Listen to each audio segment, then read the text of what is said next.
Support local, give local. We hear it all the time, and when it comes to blood donation, there's an easy way to make sure your gift is being used in your community. Donors with Community Blood Center of the Ozarks provide every drop of blood, platelets, and convalescent plasma to patients in over 40 area hospitals. How do I know why that's important? Because my youngest daughter, Jocelina, is alive today thanks to local blood donors. Find out how you can help at cbco.org. Local donors, local patients. That's the Community Blood Center of the Ozarks difference. I'm Nicole Cartmel with the Bank of Missouri. If you're in the market for a new home, you're probably spending a lot of time looking at real estate listings. But there's one main thing you need to do to narrow down your search. Get pre-qualified for a home loan. Mortgage loan officer Shannon Meissner is here. How does this help you to live well, bank well? Getting pre-qualified for a mortgage loan is definitely your first step. Pre-qualification allows you to determine early on how much money you can borrow to purchase a home in connection with your monthly budget. This way you know what homes to be watching the market for. We have lots of different loan options to fit everyone's unique needs. This way we can help you accomplish your homeownership dreams and goals. And the best part about pre-qualification is there's no cost. It's quick, easy, and it makes you a smart buyer. Thanks, Shannon. And of course, our mortgage loan officers like you are here to help you every step of the way.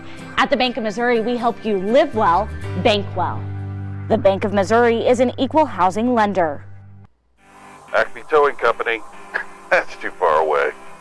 Let Henry's do it. Nah, we're ready to close.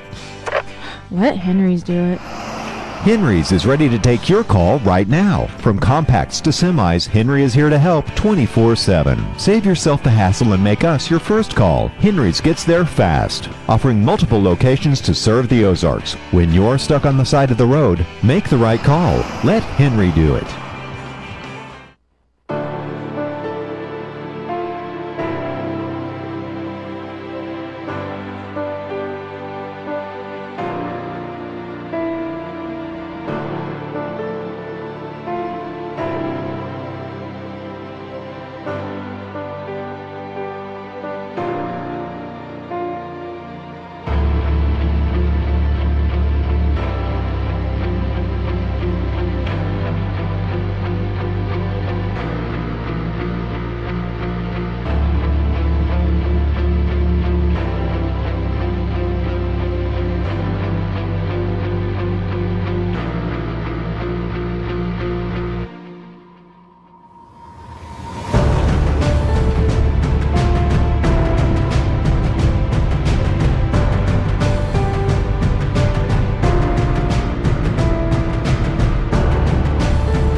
Good evening and welcome to Ozark Mountain Sports Complex in Ozark, Missouri, home of the Grip and Rib Baseball League since 2016 and the site of this latest installment in the Queen City Derby rivalry between the Springfield Metropolitans and the Moon City Mavericks. Hello once again, everybody. I'm Rance and I welcome you into what is a beautiful looking night for baseball here in southwest Missouri. The chance of any kind of precipitation in the forecast just about gone.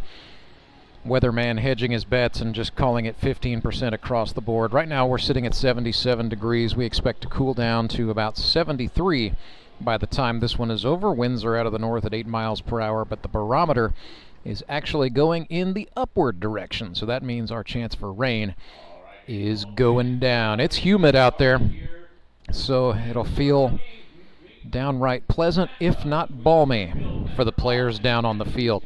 Springfield Metropolitans come into tonight's game second place in the GRBL North Division at 2 wins against 3 defeats, while the Mavericks are 1-4, just getting their first victory of the season a week ago with a big walk-off 2 RBI base hit off the bat of Tony Lewis. It is the second meeting of the season between these two teams. The first one was a good one. It was just 2 weeks ago on September the 8th, saw the Springfield Metropolitans win 3-2. was game one as a result of a miscue on the infield on the part of the Mavericks. 3-2 was the final score. So 2 weeks later, they're back out here. Got a good pitching matchup in store between Cole Hazelhorst and Michael Barnes in a game that, for my money, is probably going to be played out across 3 different segments. But more on that in a moment. Let's meet the starters first for the visiting Springfield Metropolitans in the all-black uniforms. They'll lead off with their shortstop and player manager Clay Murphy. Batting second will be the second baseman, number 13, Harrison Broadstreet. Batting third is the center fielder, Harrison Waters. Batting fourth will be the first baseman, Zach Young. In the fifth spot is the pitcher out of Woodstock, Georgia. Where's number 10, Cole Hazelhorst. Batting sixth from Morrisville, Missouri, the third baseman, Mark Blem. Batting seventh is the left fielder out of Nixa, Missouri, BVG, Ben Van Gorp. Batting eighth is the extra hitter, Dalton Winkler. Batting ninth, the right fielder, Grant Cundiff. And batting 10th and doing the catching out of Springfield, Missouri, Robert Fackrell. Moon City Mavericks, the home team, on the board tonight. Red jerseys, red ball caps, white pants. They'll lead off with their extra hitter, Joe Juarez. Batting second from Marshfield, Missouri, is the shortstop, Brady Welsh. Batting third and pitching from Springfield, Missouri, number 13, lefty Michael Barnes. Batting fourth is the center fielder, Joe Emery. Batting fifth from Licking, Missouri, the second baseman, Carter Rennie. Batting sixth is the left fielder, Ryan Cram. The catcher will bat seventh. That's number 11, Devin Phillips. Batting eighth is the first baseman, Sam Hornberger. Batting ninth and playing third base, Evan Barnett. And batting 10th, playing right field from Marshfield, Missouri, Nick Bacon. So the Mavericks 1-4 under the guidance of Mr. 5-time Daniel England. His name on the Howard Bell Trophy more than anyone else in the entire storied history of grip and rip baseball.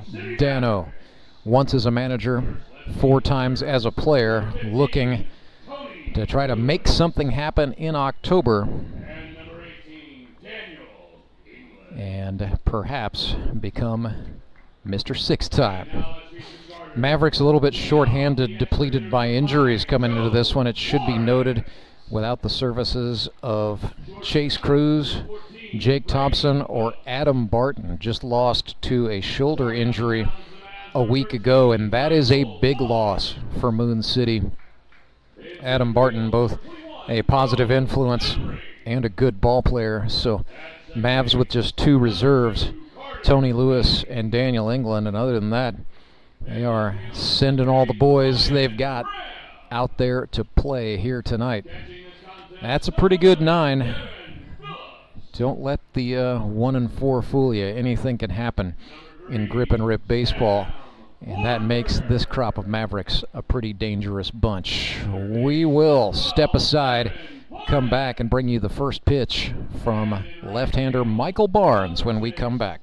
Support local, give local. We hear it all the time, and when it comes to blood donation, there's an easy way to make sure your gift is being used in your community. Donors with Community Blood Center of the Ozarks provide every drop of blood, platelets, and convalescent plasma to patients in over 40 area hospitals. How do I know why that's important? Because my youngest daughter, Jocelina, is alive today thanks to local blood donors. Find out how you can help at cbco.org. Local donors, local patients. That's the Community Blood Center of the Ozarks difference.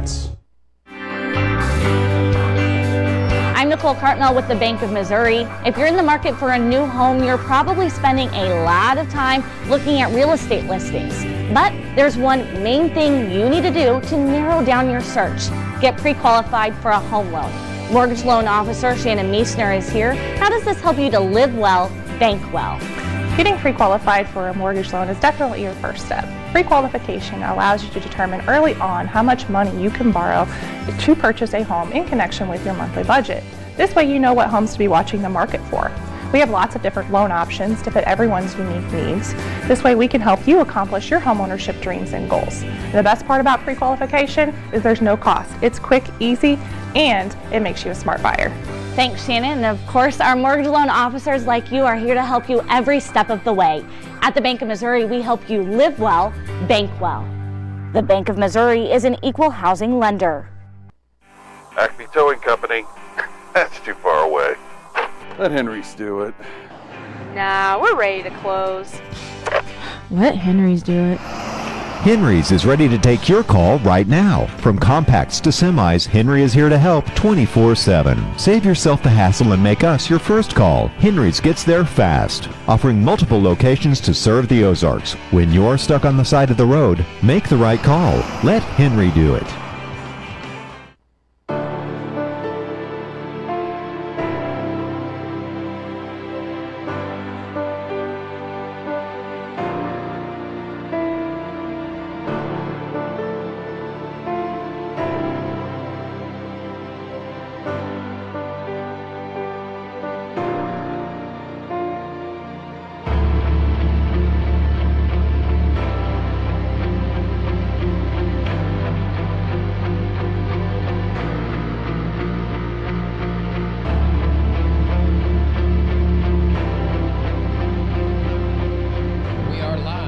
Ozark, Missouri, and we are ready to bring you the Mets and the Mavericks. Grip and Rip baseball rolls on the 6th of 7 weeks in the regular season.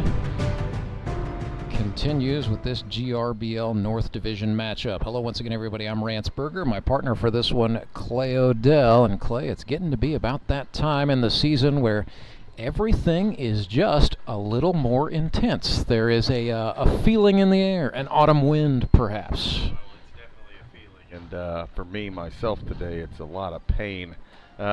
We lost a tough one in that last one, but right now, you know, this week and next week, final regular season games, everybody's wanting to get W's on the board to get in a good playoff bracket position, but everything always boils down to the end. Doesn't matter how you started, it matters how you finish. So the thing about the GRBL is, yeah, everybody makes the playoffs, but yeah, teams are trying to grab seeds. I think you could also argue teams are trying to just grab some momentum going into the playoffs, feeling as good as you possibly can about yourself and your baseball club. 100%, yeah. You want to have a good, you know, if you start off slow, may not be seeing the ball, hitting the ball, fielding the ball, but as the year goes on, you want to get in a rhythm and you want to be in a good one come time to start a playoffs. Clay Murphy grounds one left side off of Michael Barnes. Throw from Evan Barnett across the diamond is in time. First pitch at 6:16. And just like that, one away for Michael Barnes and the Mavericks. So Mikey B from Springfield, Missouri, finished out his college career at Drury University. 8 innings so far this season, 4 earned runs on 4 hits, 7 strikeouts, 6 walks, 2 wild pitches brought runs home. So a 4.50 ERA for the lefty in his 3rd season. Harrison Broadstreet out of the shower and feeling the power, according to his Jumbotron video there. How you even come up with a video like that? Well, you skip media day and then you film your own in your own bathroom. Goodness. That was the move. 2-0 for Street. I tell you, if you want some humor, come on down to the GNR League because there's a lot of it to go around. Barnes ran that one in there for a called strike. Todd King, the plate umpire for this one. Edward Browning in the field. 2-man crew. We've been running 2-man crews the last couple of weeks. Broadstreet lifts this one in the air to right. Nick Bacon has a good beat on it. One last back pedal for good measure, and he makes the catch in the out. 2 gone. That was a good curveball, just low and outside to get him to kind of get that long swoop of a swing and get under it enough to pop it up, and the wind is blowing from left field to right field, so just right fielder didn't really have to move a whole lot. Couple steps in and just an easy can of corn. Harrison Waters out of Republic, Missouri steps in. Now here's a quick bat. Yeah, uncharacteristically cold start. 1 for 11 for the campaign, but 30 hits in the previous 2 seasons. The thing about Harrison is he takes a rip, like right there. He takes a cut every at bat. It's not so much. He's not a placement finesse hitter, even though he can hit from foul pole to foul pole. He goes up there swinging to knock the laces off of it. Yes, yes, yes, then no. But even rather though, than no, no, no, yes. Yeah, but even though he swings hard and there's a drive into left center field, and that's going to be a nope, no gapper, as Ryan Cram did a great job cutting that off, and Carter Rennie's going to try to go for the tag, a dive, and a great job by Waters evading that tag and then getting the hand to the bag. Carter Rennie, the second baseman, not happy. He is in disagreement for sure. But Waters did a great job there. Yes, he hit a good opposite field line drive to left center field. It gets cut off, thrown in. He can read that, but he read the ball coming on the outside part of the bag, so he knew I'm diving inside. Just got his hand past there, and that's one of those spots too where the umpire is. Oh man, we don't have instant replay here, gang, so we can't say for sure. But it was a great hit, as Barnes throws apparently ball number 1 with a man on 2, and he's got 2 outs now, so he just needs to focus down and get this hitter. Going to try to get Zach Young, second-year man out of Bolivar, who is hitting 400. But back to Waters, you know, he swings hard like he did just there, but it's a very controlled swing. Mm-hmm. You know, and Zach Young, like, he's no easy out either. Swung and missed over the top there. Nice job by Barnes with the off-speed stuff. Definite good curveball. That thing comes in there low and just slow, and as a hitter you're thinking, oh man, you start salivating and sticking your tongue out, and then it just drops. And you're like, what in the world? He's got a really neat curveball. Went back to it, and he got Zach Young on strike, so no harm from that double by Harrison Waters. We are scoreless in the early going. Back with you right after this for the bottom of the first in a moment. When Gary and Sandra Henry started Henry's Towing nearly 5 decades ago, customers knew that Henry would be the guy coming to help. People would call and ask to let Henry do it. And as Springfield has grown, our family has grown as well, so there's always someone around to come help you out. Everyone at Henry's is a member of the family, fully trained and as dependable as the original. With a family this size, help is always right around the corner. So if you find yourself in need of roadside assistance, remember to call the name you've grown to know and trust. Remember to let Henry do it! I need a change. My workouts are too boring. Oh, I've got an amazing workout for you. Hot yoga. I've lost weight and I'm more flexible. Try our community classes for only $8. Sumit's Hot Yoga. You are going to feel awesome!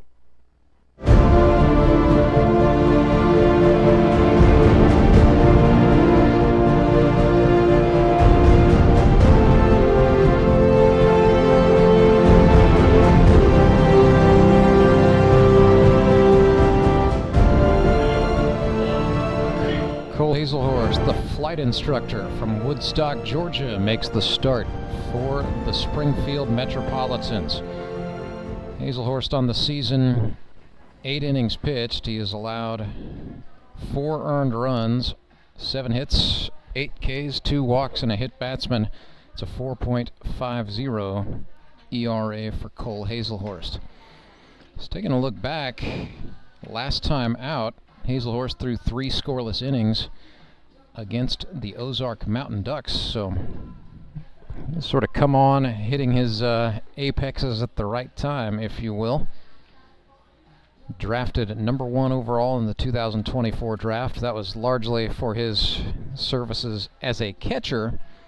But Hazelhorst wants to be more than just one thing in this league, and so a little bit of a salesmanship job, I think. Convinced Clay Murphy that he could do some pitching as well, and Murph said, well, let's give you the opportunity. So he drafted Robert Fackrell to work with Hazelhorst. Those two pretty familiar with each other, and it has paid dividends so far.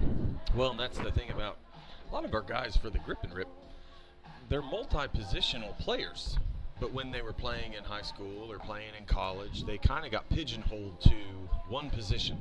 And they always wanted to branch out and kind of get to play some more. And we were talking in the dugout earlier, Skylar and I, that, you know, some of these guys, they get punched into a pitcher's pigeonhole, and they never get to see the light of day of hitting and fielding. So here's an opportunity to get to hit and field again and just be a ball player. But because we only have so many games, it's a short season, it's once a week, guys don't really get the opportunity much to shine, to show really a lot what they can do. Well, and with 14 or 15 players on the roster, I think that helps too. It kind of forces teams out of rat holing away too many specialists. At some point, players are going to have to deliver. It's not so much what you want to do; it's what you can do. Exactly, and there is a fair amount of that. But when we're kind of playing, you got maybe some core guys that, maybe 4, 5, 6 guys that's the position they're going to play because they're really, really good there. But you have other guys that, hey, I'm not just a bullpen relief. I'm a guy that can, play right field for you, or I might be able to get on the mound and throw you a good inning. And having the opportunities to do that as for the number of games that we should say don't play, it's just kind of hard for guys to get to show. So when you do get you opportunity, you really have to make the most of it to show your coach that you can do it. 2-1 pitch goes outside wildly. Make it 3-1 to Joe Juarez, who is 7 for 18 on the season. In the leadoff spot, speaking of guys who are versatile, man, Joe Juarez has been that guy throughout his career in this league. We have seen him play just about every defensive position except catcher. He can pitch it as well. He said, man, I like hitting in the 5 spot, to be honest, but the Mavericks need me leadoff, so here I go. And then he does the job of the leadoff man, gets on with the walk. Well, and he's such a good ball player, just his versatility, his athleticism. Playing infield, playing outfield, he's so athletic, it's not a problem for him. Yeah. He can have fun wherever he's playing, but no matter where you put him, he can equally help you just as much. Absolutely. Here's Brady Welsh, guy who was, professionally a pitcher in the Atlanta Braves system and, pitched at Arkansas State as well before that. But, Brady is a guy who, injuries really derailed his professional career. So he came out and said, I can pitch a little bit in grip and rip, but I really want to be a position player. So he's pretty much been a shortstop or a third baseman his whole time out here. A little bit of outfield as well, thrown into the blend just for funsies, but it's been really cool to see a guy who was, tabbed as a pitcher throughout his time coming up kind of find second life in baseball as a shortstop. Well, that's the one thing that when you're a pitcher, check back to first there, is you're a pitcher. A lot of coaches, we're gonna make you a. Oh, moving my mic there. There we go. We're going to make you a specialty. We're going to try to pigeonhole you. Oh, you're too special. You're specified, And it's like, they're not major leaguers. These guys are high school and college.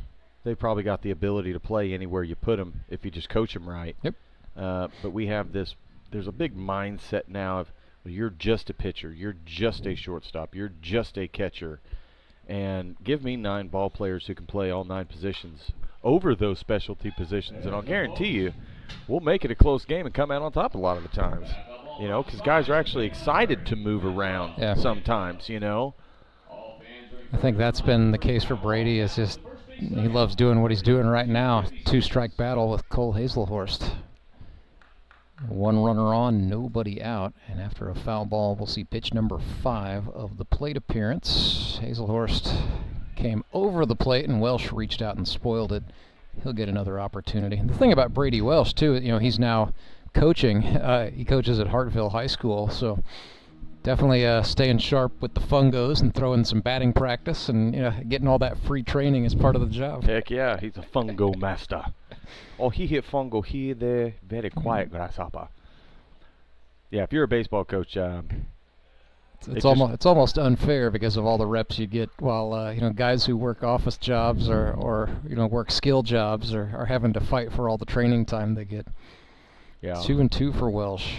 Well, and being a coach, you must be a fungo master, because if you are a coach and you can't hit good fungo, your players aren't going to have an easy time following you. That is popped into shallow left. Running in is Van Gorp, sliding and making the catch, and then they caught Joe Juarez because he thought he did not trust Van Gorp to make the play, and BVG brushing off his shoulder a little bit too. The old 7-3 double play.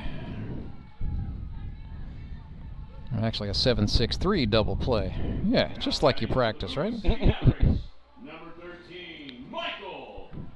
So empty bags for Mikey B. Michael Barnes batting right-handed. 4 for 17 with 2 RBIs this season.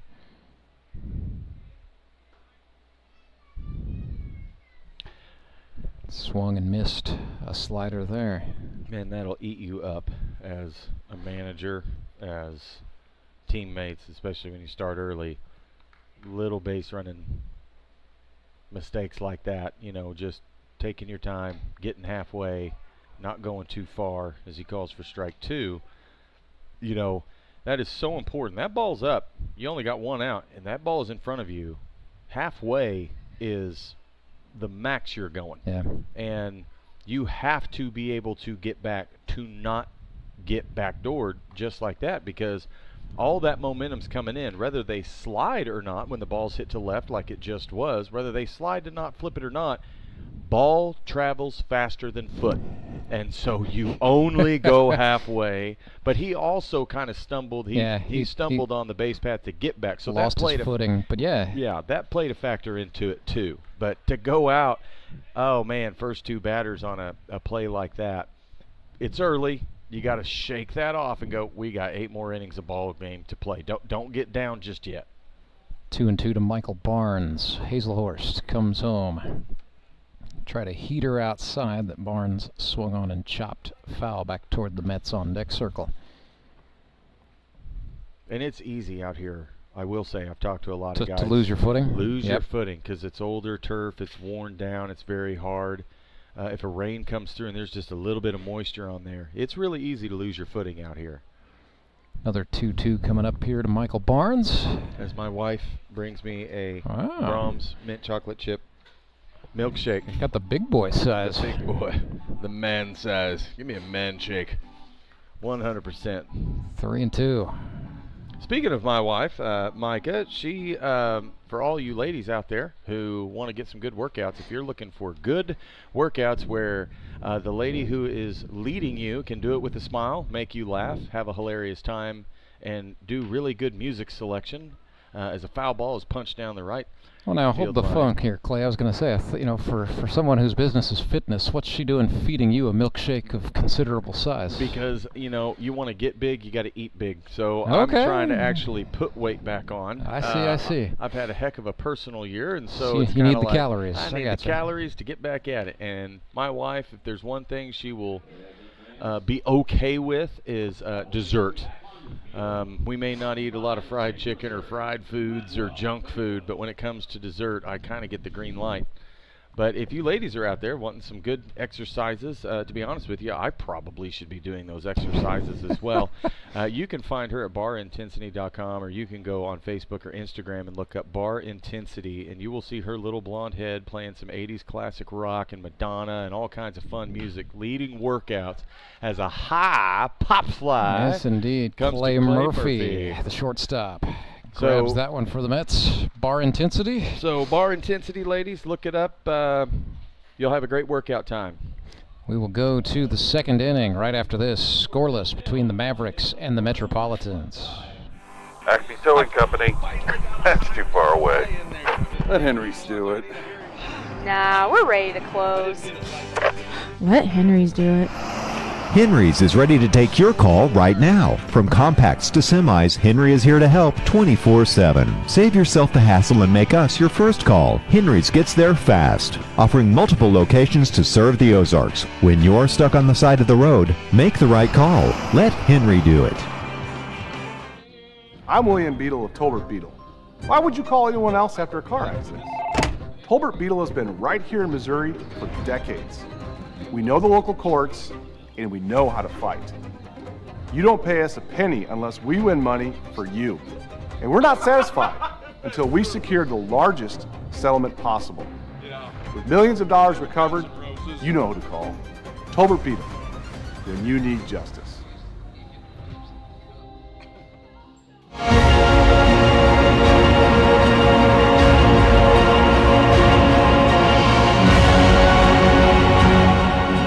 Michael Barnes back to work for Moon City. 0-0 our score between the Mavericks and the Metropolitans.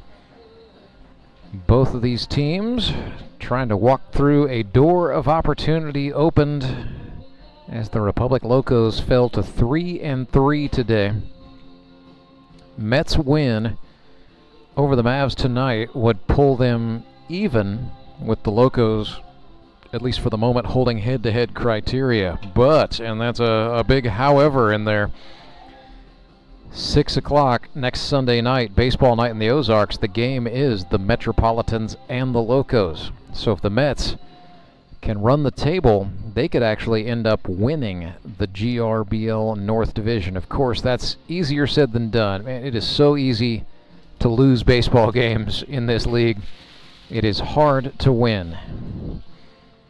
But that's the order for the Mets. Simply win out, try to win the GRBL North. Mavericks are jockeying for position. If they could pull to 2-4, they would pull even with the Ozark Mountain Ducks and perhaps threaten to take 5th or even 6th in the overall playoff seeding. Cole Hazelhorst stands in to face Barnes. It'll be Hazelhorst, Blem, and Van Gorp, the 5, 6, 7 hitters for the Mets. Ooh. 2-0. Must have been a little high. That's one thing about playing in this league. You play one game, you watch another. Every umpire's got a different strike zone. Some will give you that high fastball, some won't. Some will give you the low fastball, some won't. That was on the outer half, but Hazelhorst fouled it off. The thing about Cole is he tends to definitely lower the hips and sort of shrinks the vertical strike zone a little bit. Yes, really coils up like a spring. He's a real knee bender. 2-1 pitch. Breaking ball is chopped. Barnes off the mound. He's going to field it, turns and throws over to Sam Hornberger, the first baseman, in time for the first out. Well, that was a little interesting. He kind of held up at first base, and at the home plate. Yeah, he didn't just take off. Didn't take off. Yeah. Don't know if I don't know. He thought maybe that was going foul, but I mean, Michael Barnes was about 3 feet inside the line when he came off. Did what he was supposed to do, fielded his position. Right. Turned and made the throw. Yeah, he did an excellent job on the play, but by the time I looked up after watching the ball come down, Hazelhorst just never launched. No, he never did. That was interesting. I hope he's okay. He didn't tweak an ankle or something trying to come out of that box. Here's Mark Blem, the Springfield third baseman. Had a cold start to the campaign. 8 hits a season ago with the Mets. 6 the years prior with the Mountain Ducks. 8 the year before that. He's been in the league since 2018. Jam shot, one hop to Carter Rennie, and the Mavs second baseman makes the throw over to get Blem. Well, Carter Rennie has been a shortstop throughout his time in the Grip and Rip up to this season because he ended up on the same roster as Brady Welsh. So Daniel England opted to keep Rennie on the middle of the infield, but moving him over to second. I've been really impressed with the way Carter has handled the move, and some people look at that and say, middle infielders should be interchangeable, and maybe they should, but should and are sometimes two different things. Well, I will say, as a prior shortstop and moved to second a little bit, there is a lot that is the same, but there's so much that is different. And the main thing is the angle in which you see the bat come off, or the ball come off the bat. You're on the open side from second base, and then when left-handed hitters, are coming up, and say you've got a right-handed pitcher, left-handed guy on second base, who's holding the guy. There's little nuances in the game that are the same. Woo! Guy just did a good job, diving on a toddler there to protect him from a foul ball. Yes, he did. It's a 180-degree dad spin there. Get that man a drink. 2-1 to Van Gorp. But there are some differences, but for the most part, middle infield is middle infield. But that's what you want when you set up a defense and you're making a lineup. That's where you got to have your strength is up the middle. Slider chopped foul by BVG. You can move first basemen and third basemen and right and left field, but if you're setting up a defense, you want your middle infield to be the most consistent, strongest fielding players you've got, because that's the core. It's literally the core, the middle part of the field. So to be able to, as he goes down on strikes. Michael Barnes gets BVG. Go ahead and finish the thought there, Clay. Say, three best defenders are in the middle, right? Right there in the middle. That way it's just the core. It's up the middle. You know those guys are going to show in and day out. So if you're a shortstop and you can play second base, you're probably going to be playing a lot more baseball than if you don't. Nothing is the score. We go to the bottom of the second inning. Support local, give local. We hear it all the time, and when it comes to blood donation, there's an easy way to make sure your gift is being used in your community. Donors with Community Blood Center of the Ozarks provide every drop of blood, platelets, and convalescent plasma to patients in over 40 area hospitals. How do I know why that's important? Because my youngest daughter, Jocelina, is alive today thanks to local blood donors. Find out how you can help at cbco.org. Local donors, local patients. That's the Community Blood Center of the Ozarks difference. When Gary and Sandra Henry started Henry's Towing nearly 5 decades ago, customers knew that Henry would be the guy coming to help. People would call and ask to let Henry do it. And as Springfield has grown, our family has grown as well, so there's always someone around to come help you out. Everyone at Henry's is a member of the family, fully trained and as dependable as the original. With a family this size, help is always right around the corner. So if you find yourself in need of roadside assistance, remember to call the name you've grown to know and trust. Remember to let Henry do it!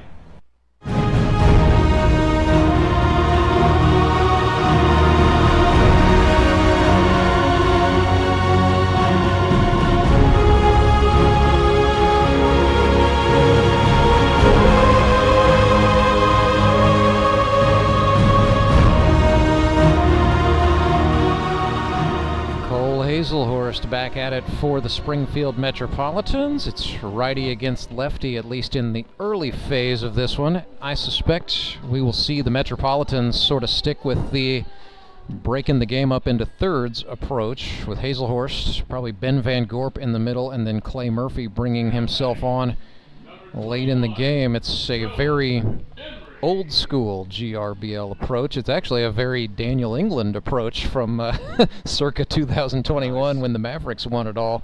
With he had a 3-pitcher rotation, and they would go 3-3-3 with the thought that it's just one time through the order for each man, just about, as Joe Emery steps in for the Mavs. Mavericks with a different approach tonight, starting Michael Barnes, saving Joe Juarez back with the chance that we will likely see Tony Lewis, perhaps a little Brady Welsh, and perhaps a player to be named later somewhere in the mix in relief. So it's almost like Murphy and England have swapped philosophies here in 2024. It'll be more interesting to see what they do in playoffs come, how they want to run the rotations. Of course. I think they're now just kind of doing it to keep everybody guessing. Yep, when the chips are down, when it's important, you definitely want your ace out there for it. The 1-1 to Emery misses down and away.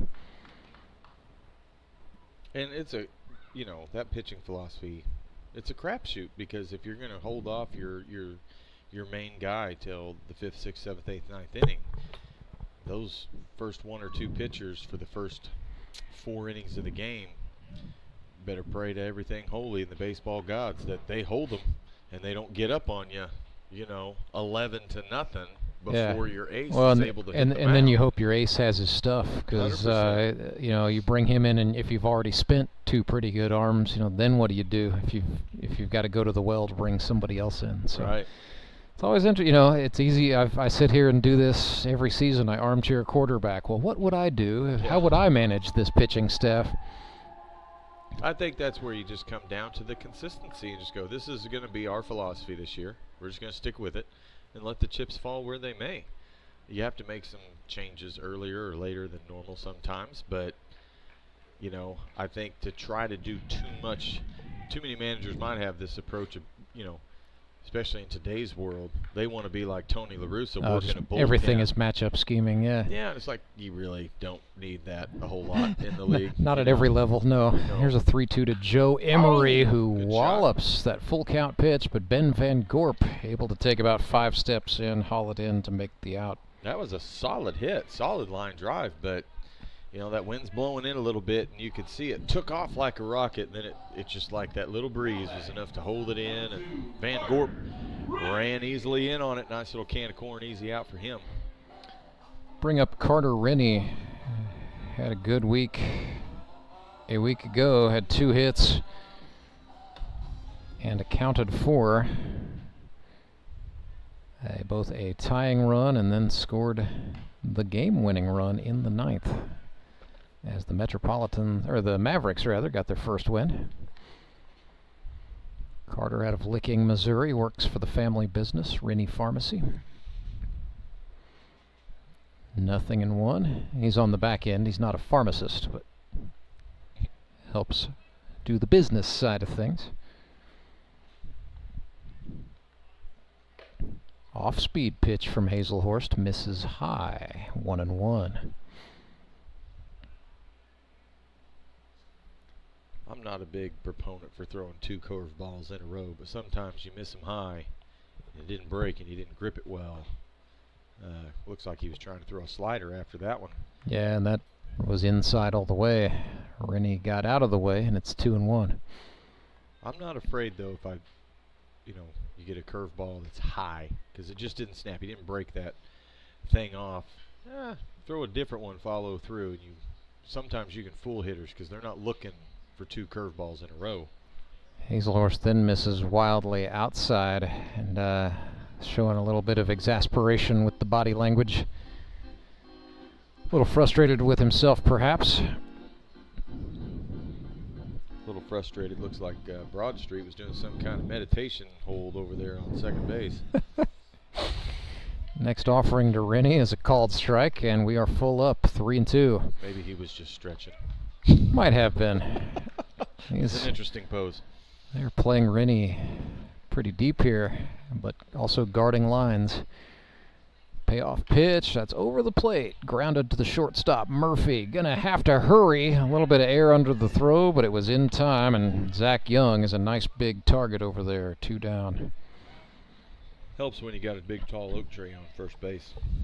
Certainly, yeah. Makes things a little bit easier for Clay Murphy there.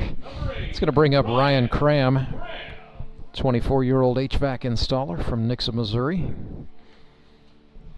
Was the starting pitcher for the Mavericks up until a couple weeks back, but now finding a role in the outfield. That's actually what he was for the most part as a rookie with the Nixa Suckers. He was their starting center fielder pretty much on a daily basis.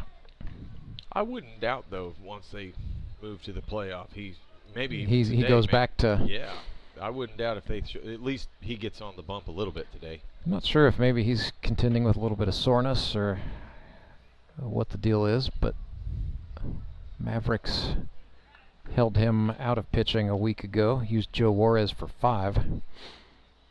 But Ryan Cram, yeah, talk about versatility. He is that. He's great defensive outfielder and can swing it a little bit too. Had 6 hits as a rookie with the Suckers. Swung and got under that one. A chance for Fackrell. Instead, it's Hazelhorst himself off of the mound, calling for it and making the catch. So 3 up, 3 down. Cole Hazelhorst had to work a little bit there to get a couple of tough outs, but came away with a 1-2-3 inning. We stay scoreless, headed to the 3rd.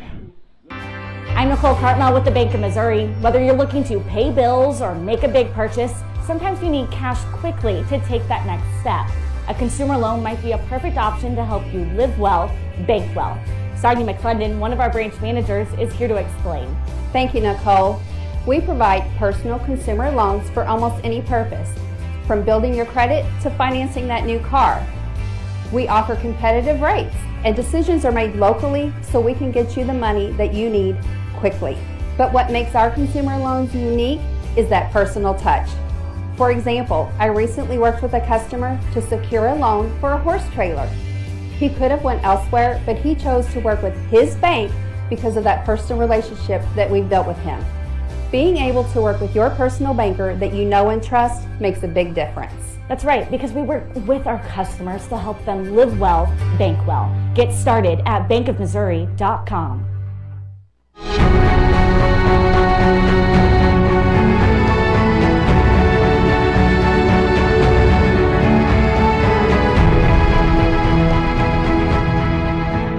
Mavericks and Mets still scoreless after 2. Ranceberger alongside Clay Odell with you tonight. Michael Barnes going back to work for Moon City. And Clay, we've seen sort of a reinvented Michael Barnes over the last couple of weeks.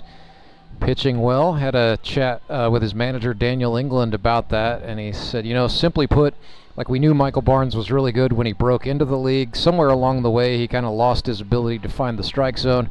What I told him was, we're going to be really particular about the way that you warm up and prepare.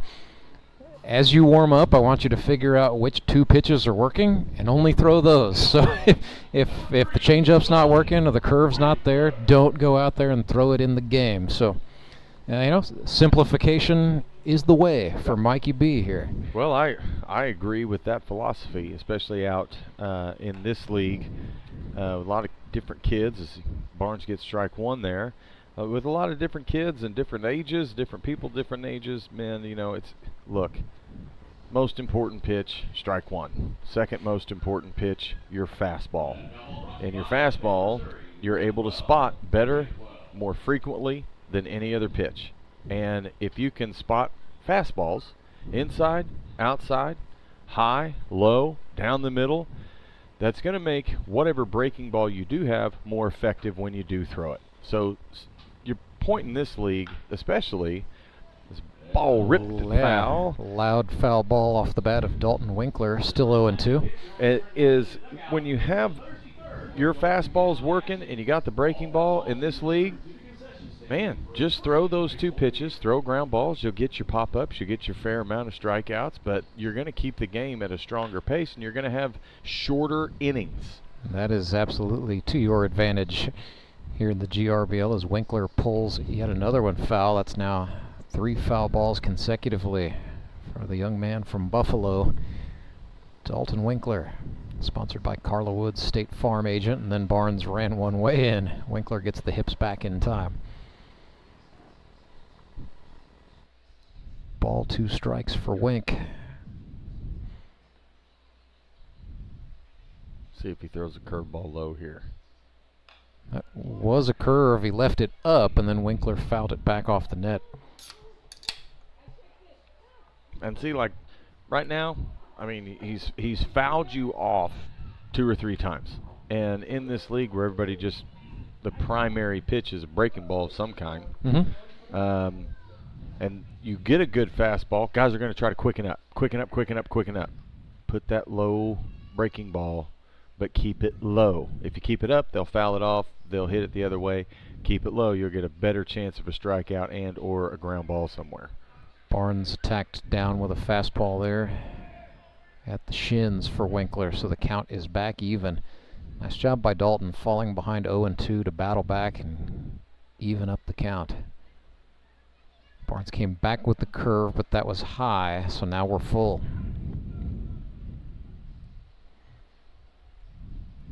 Winkler's seeing a lot of pitches here.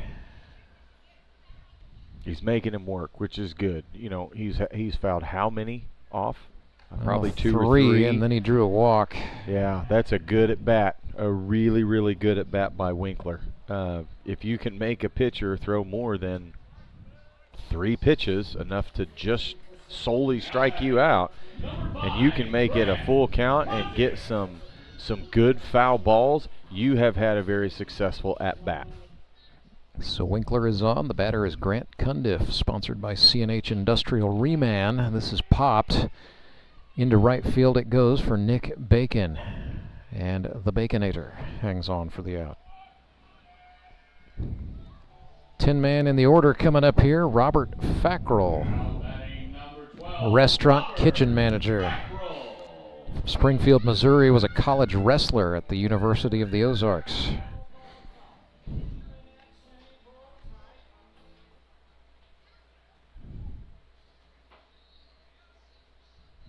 Nope. There's a nice little check throw there from Michael Barnes to Sam Hornberger at first, sending Winkler back. We'll see if Winkler takes a bigger lead, knowing that was not Barnes' best move.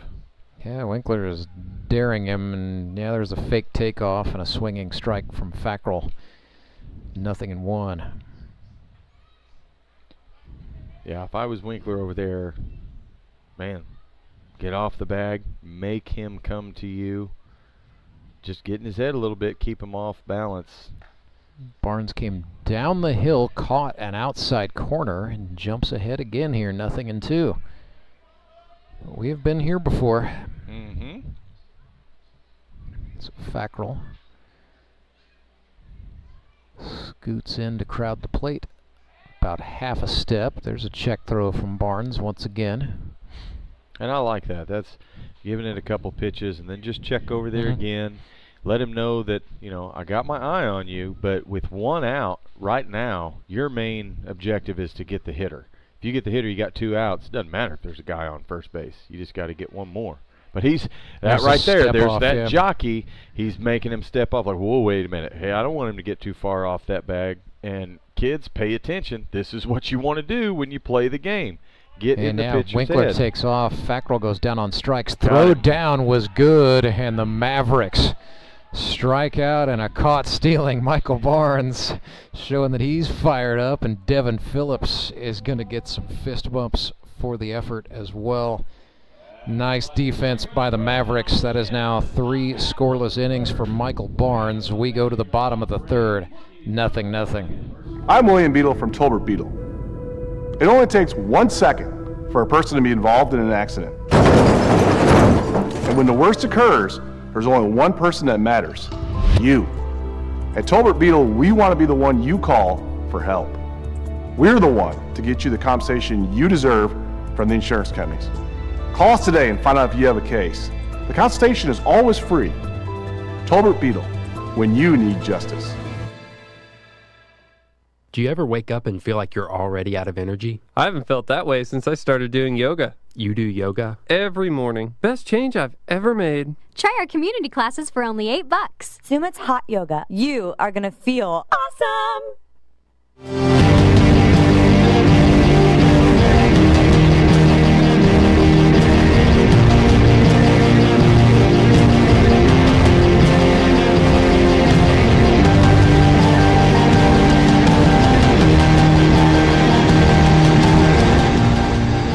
So the duel continues between Michael Barnes and Cole Hazelhorst as Hazelhorst goes out to work the bottom of the third. Mavericks are getting a man up in the bullpen. The right-handed knuckleballer Tony Lewis headed out to throw. I suspect the ask of Tony may just be an inning or two of middle relief with the idea that they're going to save Joe Juarez for later. So that could be, if that's the end of the night for Michael Barnes, that's another good night for the young left-hander out of Springfield, Missouri. Yeah, he definitely had a good start. He's put together over the last few weeks some very good starts. Yes, he has. To just come out here and do 3 innings and 3 innings right now, if they keep that, like we were talking earlier, if they keep that philosophy into the playoffs, kind of seems to be working for them. But at the same time, I wouldn't be a bit surprised if maybe they start throwing Barnes 4 to 5 innings, let him go a little farther, and now you've still got less innings for your other 2 pitchers to throw. You know, it'll be interesting to see. And I think I like starting Barnes. It seems to me like it just, mentally, psychologically, he does much better as a starter than he has done as a reliever in his career. So gotta stick with what's working there. Whether it's 3 or whether it ends up being 4 or 5. It's been very cool to see the career turnaround that Michael Barnes is having as a pitcher. Well, and the good thing, I always liked starting better than middle relief because no matter what, it's a 0-0 ball game. You come in, when you're pitching, you have no runs. When you are middle relief, you can come in one game, you're down by 10. You come in another game, you're up by 10. Doesn't matter. There's so many different situations to have to come into as a middle reliever to have just that mental side of it, to go 1 out at a time, 1 pitch at a time, and not think about all the other intangibles is very difficult. But when you get to start the game, and you kind of have some confidence when your coach hands you the ball and goes, "You're my starter." Yeah. You know, now when I was playing, it was, "I'll get the ball back when the game's over." Now it's like, well, I'll see you after 3 or maybe 4, you know, just as all of baseball now. But for this league, only playing once a week, guys, you know, we're not conditioned like the pros and collegiates to come out here and be throwing 6, 7, 8, 9 innings. Doing 3 to 5 innings, man, that's really just helping some guys be able to do this week in and week out, which I think is good. 2-2 to Phillips, or check that, a 3-2 to Phillips goes outside, and the catcher from Willard draws a walk. So he is aboard for Sam Hornberger out of Glendale High School in Springfield, Missouri. Sam with a couple of hits on the season. Old Sammy Bammy. Now they moved Cram to pinch run. Now let's see if they're going to do what they did last inning. See if he's going to try to jockey a little bit, get our pitcher off of his rhythm, get him focused more on me and not at Sam at the plate. See if they try to play that game a little bit more. And like last inning, if you want to rewind or whatever, go watch the end of the last half inning. You do want to jockey a little bit and get that the pitcher to focus on you, to take less focus on the hitter, okay? But once they get the second out, and you know it's the second out is at the plate, the pitcher did what he was wanting to do, forget about you on first, get my out at 2. If you're going to steal 2, you better get a really good jump, because you don't want to be the third out getting thrown out at a base. There's a bunt attempt by Hornberger. Hazelhorst threw it under the bat for strike 1, and then Rob Fackrell attempted to throw down to first. However, the runner Cram got back in time. And so Cram courtesy running for the catcher Phillips, and because Cram had made the previous out, even though he's a starter, not a reserve, that's a legal maneuver. Yep, moving him. They know Cram can run. He's not afraid to get a lead, too. Now, some of these guys, it's kind of fun it is kind of a joke. I like to, are we afraid to get off the bag, 3 boys? steps and we stop. Yeah, get off that thing. And Sam can lay down a bunt, and he showed bunt first. Oh, step pass ball, yeah, gets away from Fackrell, so Cram will take second base easily on the pass ball. And now that's a gift. If you're a Maverick right now, that's a gift. First of all, Cram now knows I don't have to try to steal. Sam's not thinking I have to try to move him over. Right. Now Sam, that should be able to clear Sam's head a little bit more and go see a good pitch, just knock the cover off of it, and we can get Cram in because he's got the wheels from 2. Giving him a big gap to work with, right center field. Instead, this is popped. Might be trouble for Zach Young in foul territory, and it is. Young not coming away with it. And there's sort of a real-time debate there between the right fielder Cundiff, the second baseman Broadstreet, and Young, the first baseman, was thinking about an over-the-shoulder catch. Nobody came up with it, so Hornberger given new life. Down here, 1-2. Now, if I was managing, and some might say I overmanage or micromanage. I got a guy that a pass ball makes it to second base, and I've got no outs. And my hitter's only got 1 strike. I would still like to see a bunt laid down to the first base side just to get him over to third. Now we're really putting pressure. Instead, Hornberger pokes one. That's foul. And yeah, with 2 strikes, he's got to swing at this juncture, so he'll get another 1-2. Which Sam, you know, he's tall, he's long, he's got a long wingspan. Yep. So he sets up off the plate. However, he moves and leans in, so that pitch, if it's off the outside corner, it's got to be way out for him to get it. There's another pass ball. Hazelhorst goes to the fastball. It was off of it bounced and then hit the chest protector for Fackrell, so Ryan Cram moves up. And that is how you turn a walk into a triple by way of a couple of miscues by the Mets. So nothing ball game, nobody out. 2-2. And man, if you're Hornberger, just anything into play is a good thing. Now I would be looking for Sam. If I was Sam, I'd be looking other way, just so if I do get a ground ball, other side of the infield, Cram can book it. Protect the plate, though. This is one of those situations. 2 strikes, man on third. Put the ball in play. 2-2 to Hornberger. It was up in the zone, and he swung and launched it into foul territory again. Young will not come up with it. So Sam Hornberger continuing to go. He still fights. Pretty good. We've had just some pretty intense little fights going on in this one thus far. As we are just 45 minutes old in this one. So far, no one's getting drilled like last game, though. No. We had a couple back and forth with hit pitches last game. None of it, literally. I was catching that second half when I was catching Skyler. I told every hitter, and I told the ump, I said, I am telling you, I just caught his bullpen. This is not intentional. Like, take it easy, guys. I know we get worked up sometimes, but to see fouling off battles between pitchers and hitters, that's fun baseball.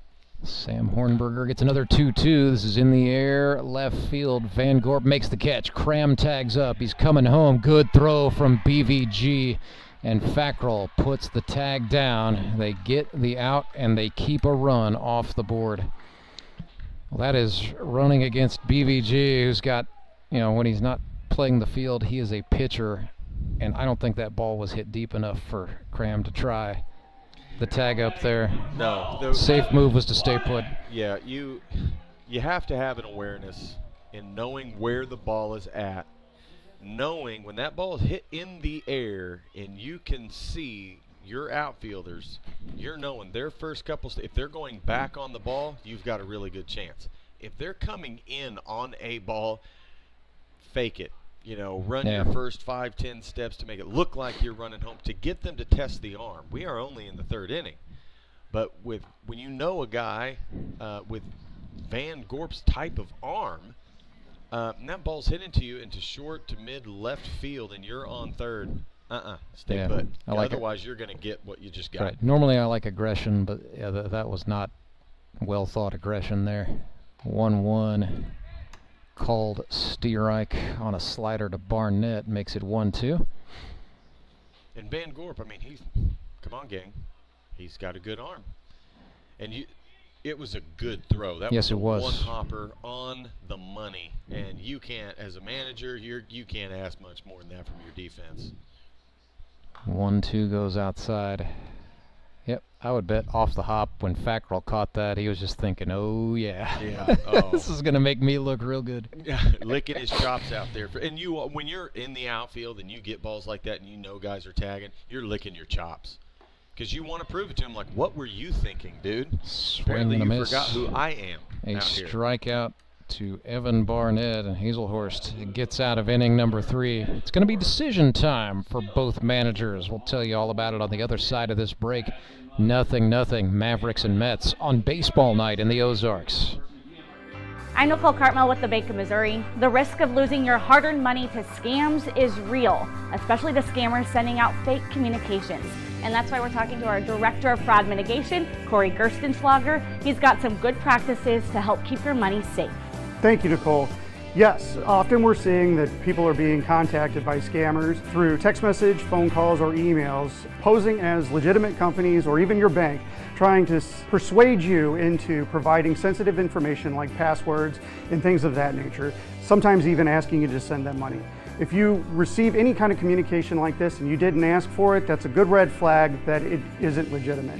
So when you have those situations, get an actual number that you trust for that company, call them and verify the accuracy of the information that you're receiving.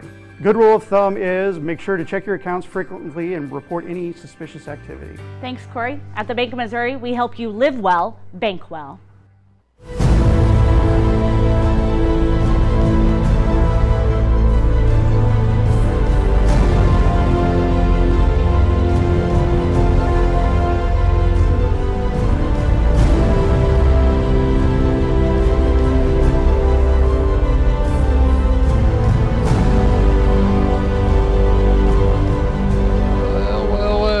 Henry's towing pitching change for the Moon City Mavericks. He was the winning pitcher a week ago. He's back out there to try again. Tony Lewis, right-hander with a fastball. a big hook, and a knuckleball. 2 innings pitched for Lewis, 4 earned runs on 4 hits, 2 strikeouts, 1 walk, and a hit batsman, a 1-0 win-loss record. You know Clay would love nothing more than to get a serious rip. Just a rip base hit shot somewhere right now off of Tony. I think everybody wants to do that. That's when you're the founder, yeah. It's like, let's hit this guy. Clay Murphy ripped that one foul, and Murph hitting well for the Metropolitans. He's been a bright spot for a team that has sputtered offensively. 8 for 15, 3 runs batted in. He's also walked 3 times, so it's a .417 batting average to match the area code and a .500 on base percentage for Murph. Basically, he's 3 hits off of his best season ever hitting the ball, which was 2022. But you know, Clay Murphy, another one of those guys, was a pitcher only for for really all of his college baseball career. And a big incentive for him to come out here and play in this league was, you mean I get to bat? Swinging a foul ball back. So it's 1-2. Joe Juarez throwing in the Moon City bullpen. Great outing for Michael Barnes. Faced 1 above the minimum. Gave up a double and walked a batter. Ended up with 3 strikeouts. See if Tony can get him to chase something here. The 1-2. A little bit of a sidearm delivery there. We haven't seen that yet. Now 2-2. Well, Tony pitched quite a few innings professionally when he was player managing over in France. There's the knuckleball. Murphy was ready for it, drives it into left, but Ryan Cram was also ready for it. He did a good job getting a jump, running over there and hauling it in on the run. Yeah, if you get it in the air anywhere around Cram, pretty much a guarantee. That, you know, that's one thing we talk about. Of course, when we're calling it here, we're talking a lot about what these guys do at the plate. A lot of times we don't talk enough about what they do out in the field and how good they are defensively. And Cram is one of those guys. He's got wheels out there. He is not afraid as a foul ball is ripped down the line. Yep. Harrison Broadstreet ripped a knuck foul there. Just as Cram, you know, he's got wheels. He's got a good arm. He's a pitcher as well, so you know he's going to be able to make good throws, let alone accurate. But if it's in the air, he's so fast, he's going to get it. He doesn't get enough attention, in my opinion, for his glove. He's a very, very good outfielder. And left field, in this part, of course, this time of day, as the lights have now come on, and it's getting a little bit darker, a little bit easier to pick up out there than if it was maybe, you know, the 3 o'clock game getting into later innings. Tony again tried the knuckleball. That was low and away to Broadstreet. Make it 2-1.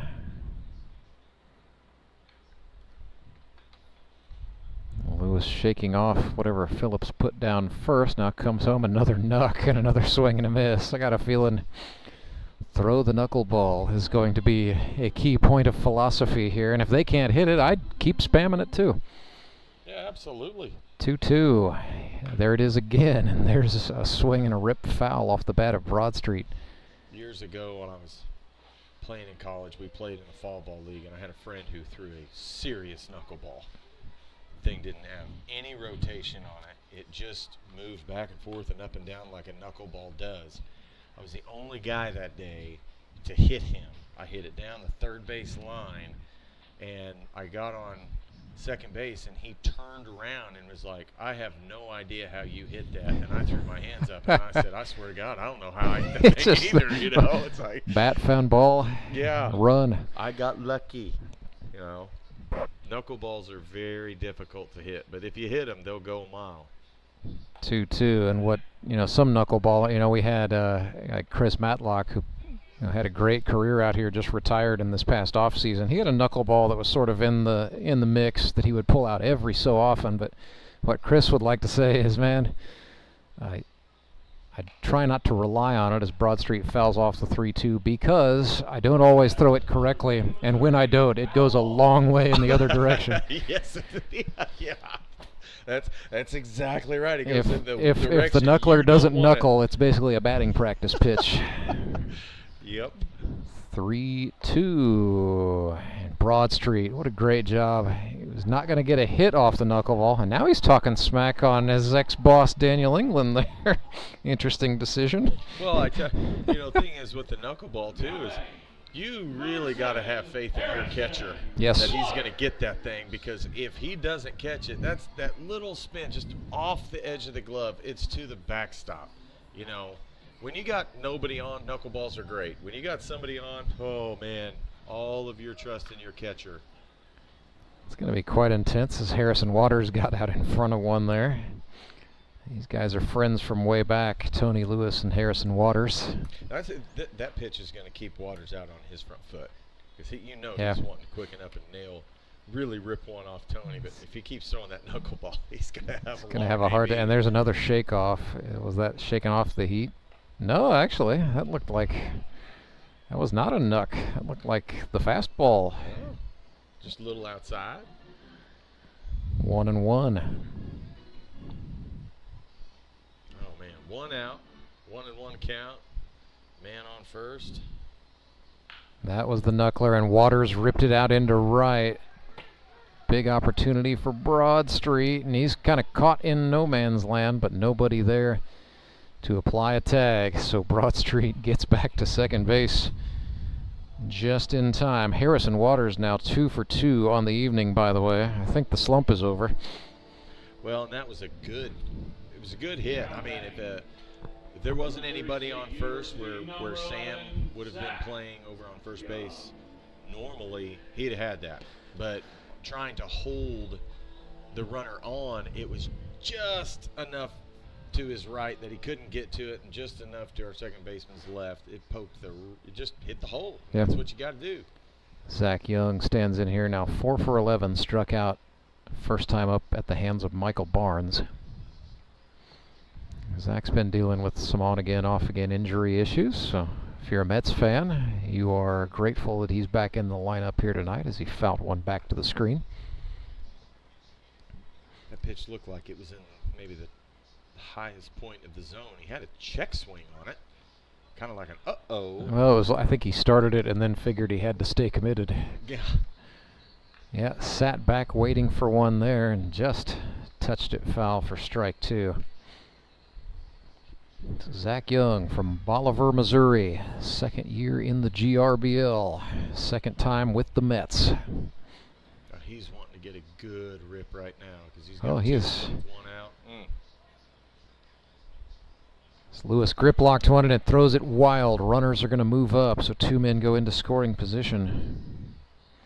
So Zach Young, as a rookie in 2022, hit a home run out of this ballpark. So he's got the capability in his hands. Just needs a little cooperation from Lewis to hang one. And Tony is nibbling a little bit here, as evidenced by how he missed outside. Here comes the 2-2. That was the knuckler. Young got underneath it. Rennie, the second baseman, calls for it, ranging back. Mavericks thought about a tag up, and then wisely thought not. Well, Tony definitely got what he was looking for.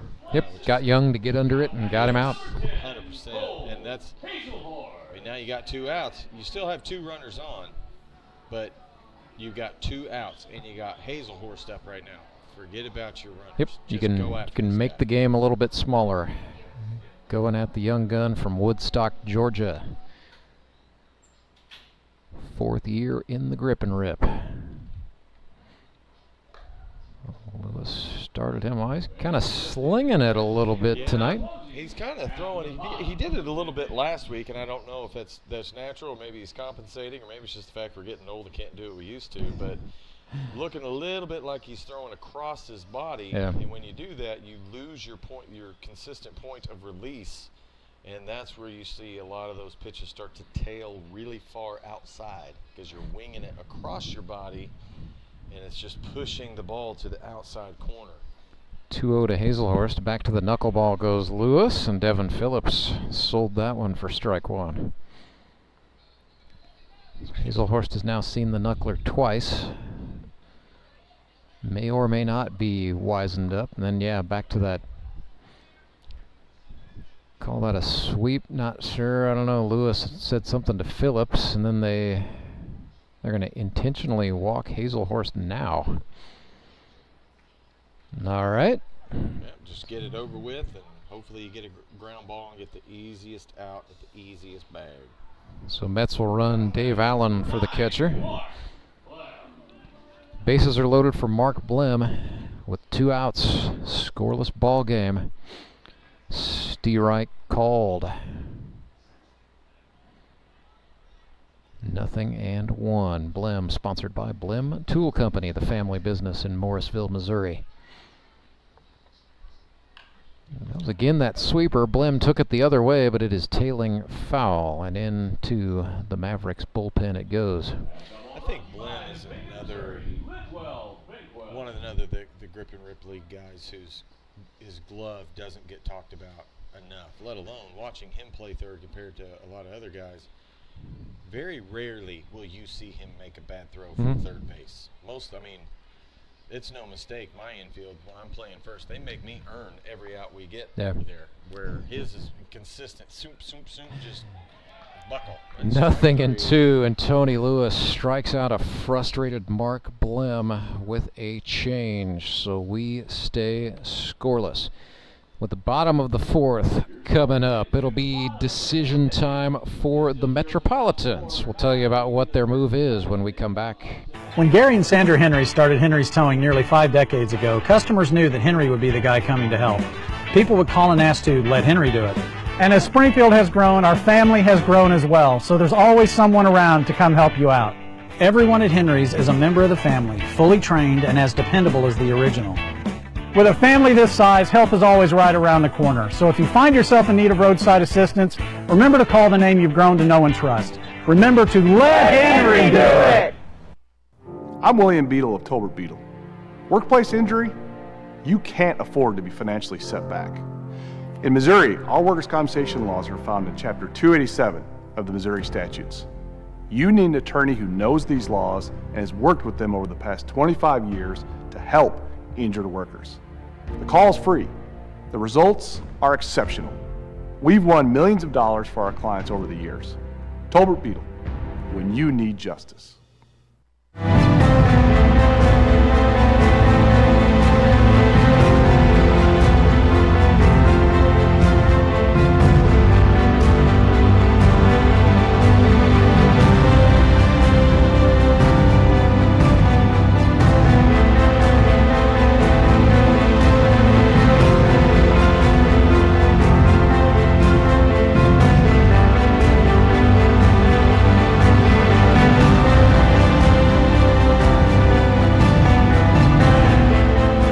Henry's Towing pitching change for the Springfield Metropolitans. They call on Ben Van Gorp to come on here in the top of the 4th. That's about what we suspected in the pregame, so they save the 3+ designation for later on in the contest, and they bring on BVG. In 2024, he's pitched 13 innings, given up 7 earned runs on 11 hits, struck out 8, walked 8, hit a batter, and thrown 1 wild pitch that resulted in a run scoring. 4.84 the ERA for BVG, coming off of a season where he pitched 16 innings and carried a 2.20 ERA as a member of the Republic Locos. The career ERA hanging right around 4.5. So BVG approaching grizzled veteran status. He's been in the league since 2016. And is now, well, before he pitches, he's got to take off. I guess they didn't like an arm sleeve he had on. So that's off. And Van Gorp will face the 10, 1, and 2 hitters in this Moon City lineup. Starts off with the bat, Nick Bacon, the right fielder. Walks in, coming off of a 2-for-2 slump-busting performance a week ago from Moon City. So Bacon now 2 for 8, getting the start tonight in right field. Van Gorp's first offering to the bat is an off-speed pitch. It's flared, and that will carry him foul, first base side.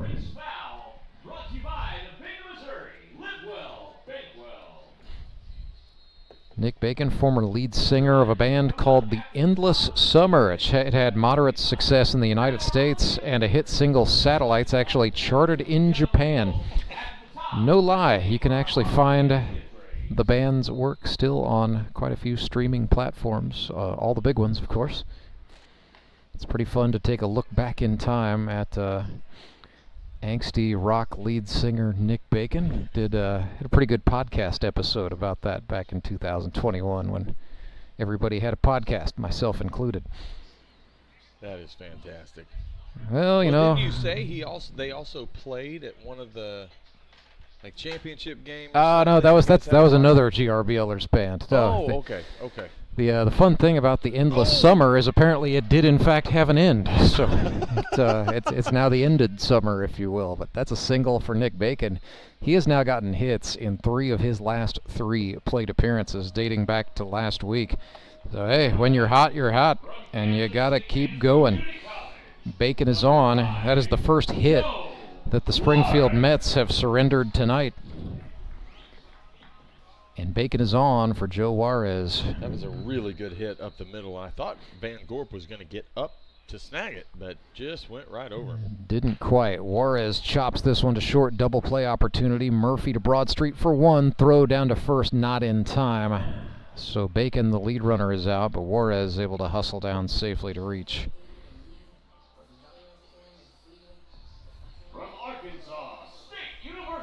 Bring up Brady Welsh, flew out to left his first time. 30-year-old former Atlanta Braves minor leaguer who played 3 seasons at Arkansas State out of Marshfield High School. Marshfield. Wild pitch will allow Juarez to motor up successfully to second base. Not sure why he... I see. He was talking smack. That's why he threw the arms up. It just doesn't really seem like Joe's normal MO, but then I remember Harrison Broadstreet's playing second base, so it all makes sense now. Fastball swung on and chopped. Blim, tough play deep. He's going to have to hurry it, and it will not get there in time. And then the runner Juarez smartly advancing up, so the Mavericks making some small ball happen. Credit Mark Blim for trying an incredibly difficult throw. It was a great play. Yes, and just to come down with the baseball was number one. 100%. And he made a good throw. I mean, that's a long throw, yes, too, he but did. It was on target. But that would be one of those where you kind of want to pump fake like you're going first to make him, and just to get that guy off of short, you know. Yeah, and maybe try to set up a rundown. Yep. Yeah. Keep him from coming all the way to third. Or just freeze it. Just hold it and know I'm not going to make that throw. So I'm just going to hold it right here and run to third. Yep. Keep a double play in order. Instead, it's first and third with 1 out. Tony Lewis, he is 1 for 13, but it's a big one for a walk-off base hit against the Locos on September 15th in a 3-2 win. Ex-pro, played overseas in France and then in the Can-Am League for the Quebec Capitals in 2009. Did they give Weiss the hit on that one? Do you know, or was that They just the fielder's choice? They put up an E on the board. Oh, okay. I would be tempted to go infield single, but I guess I'm, yeah, that's such a deep ball. Chopper, right side, Zach Young throws to short for 1. Then they try to get Lewis at first and do not. Tony goes back to first. The run scores. That's Juarez. So it is 1-0 Mavericks. A manufactured run right there on what we can chalk up as a 3-6 fielder's choice, ultimately.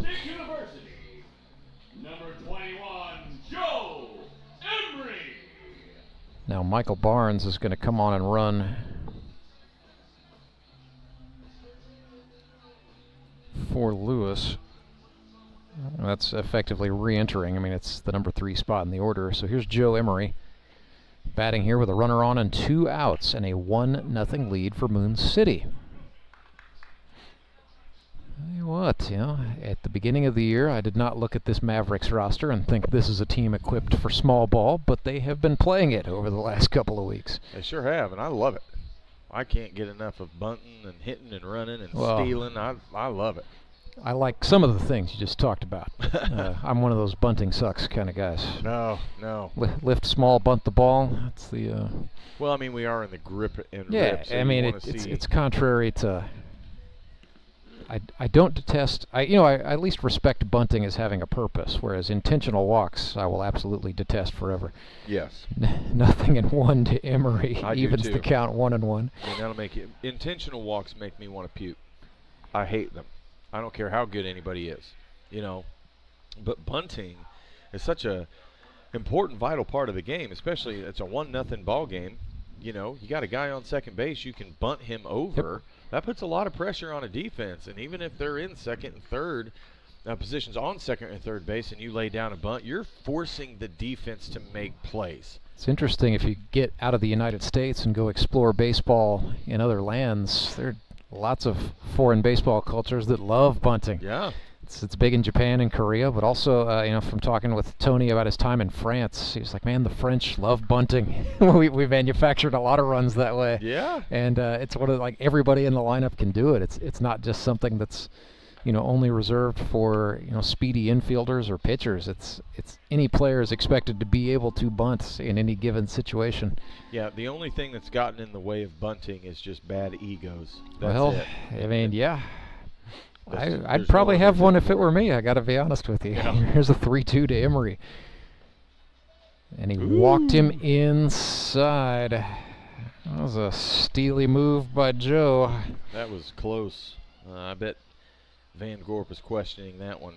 He keeps his composure out there. He's not much of a talker back and forth with the umpire, which is good. For the most part. Well, close, Clay Odell, counts in 3 things. Baseball, not one of them. So here's Carter Rinney. You want to know what they are? Go right ahead. Horseshoes. Okay. Hand grenades. Slow dancing. Chopper by Rinney, fielded by Van Gorp, who steps on the bag to get the out. I have no words. PVG gets out of the inning, but not before the Mavs. Chalk one up. Infield single, I'm calling it, by Brady Welsh, and then a little small ball by Tony Lewis. Makes it 1-0 Mavs. Back with more Grip and Rip baseball right after this.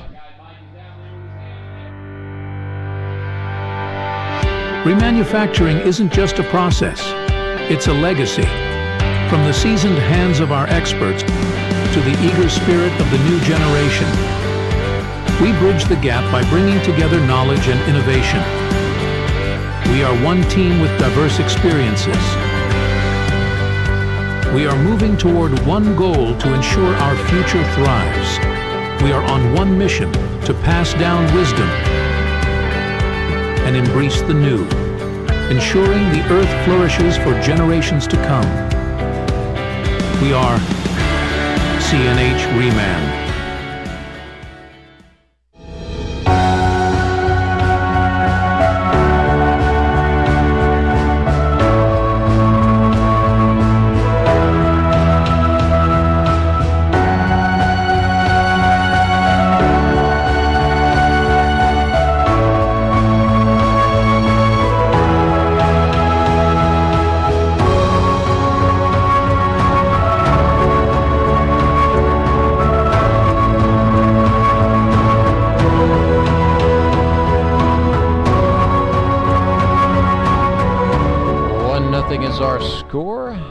City Mavericks lead the Springfield Metropolitans, and here's Ben Van Gorp for the Mets. It'll be BVG followed by Dalton Winkler and Grant Cundiff this inning.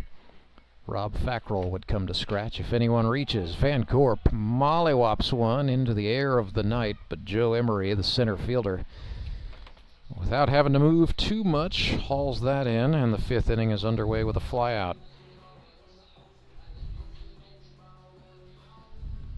Dalton Winkler out of Buffalo, Missouri. Number 3, Dalton Winkler. Stepping in here, sponsored by Carla Woods, State Farm agent in Buffalo.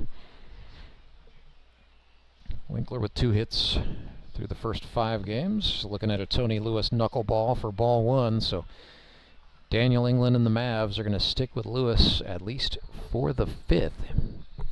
Why not? Oh, yeah. If it's effective, go for it, as Winkler swings and misses one.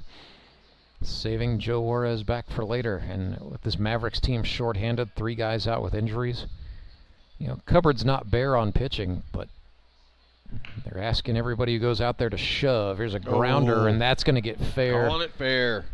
Got underneath the glove, an unfavorable hop for Evan Barnett, but a great job by the Mavs. You saw the left fielder Cram hustle over there and keep Dalton Winkler at first base, so it's just a single. Nonetheless, the tying run is on, and the go-ahead run is Grant Cundiff at the plate out of Missouri S&T, sponsored by C&H Industrial Reman. 3 for 7, young fella out of North Callaway. Got a mechanical engineering degree from S&T. Fastball swung on, and that one is called fair down the left field line. That's going to get very trouble. Favorable bounce off the fence, but because it got to the fence, that's a double all the way for Cundiff. Winkler, the lead runner, held up at third. And just like that, Metropolitans have the go-ahead run in scoring position with 1 out. Batter is Robert. No, check that. It's a pinch hitter. It's going to be Dave Allen. Number 4, Dave Allen. Dave Allen from Everton, where he went to Everton High School and played for the Tigers. Then he went to OTC, now works for Kraft Heinz. Limited plate appearances this season, but getting a look here. What a great position to come into. No kidding. Only 1 out, guys on second and third. Man, just see a good pitch and hit it. Dave can run too if given the chance. Looked at a called strike on the outer half. We're back even 1-1. Yeah, you don't want him. He doesn't want to go up there thinking too much, getting in his own head, feeling like he needs to do something big and dramatic here. No. You got 2 guys in scoring position. Just see a good pitch and take a good swing. Well, checked at a knuckleball for strike 2. Well, now you've seen it. Yeah. He's going to have to wait back for it. Now you have seen. Sit back and wait. Lewis came back at him, missing outside. Great job by Phillips to stab it. Keeping the runners in their places for the moment.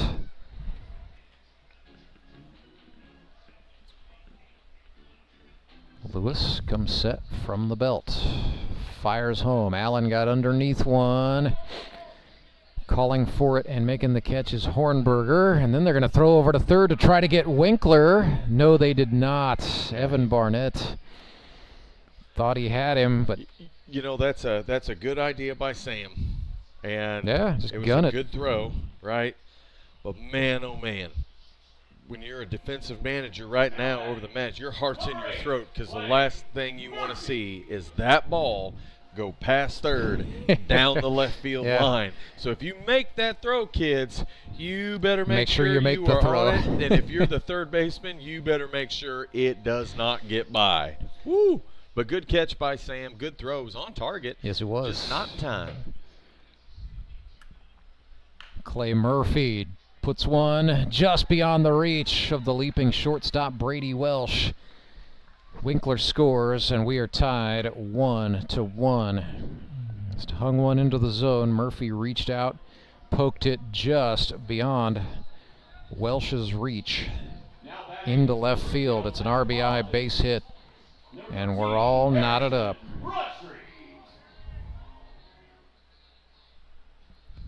Broadstreet 0 for 1 with a walk. Watched a fastball dip low, ball 1. Well, if you're the Mavericks here, you can't let the damage spread any further. Knuckleball swung on, missed.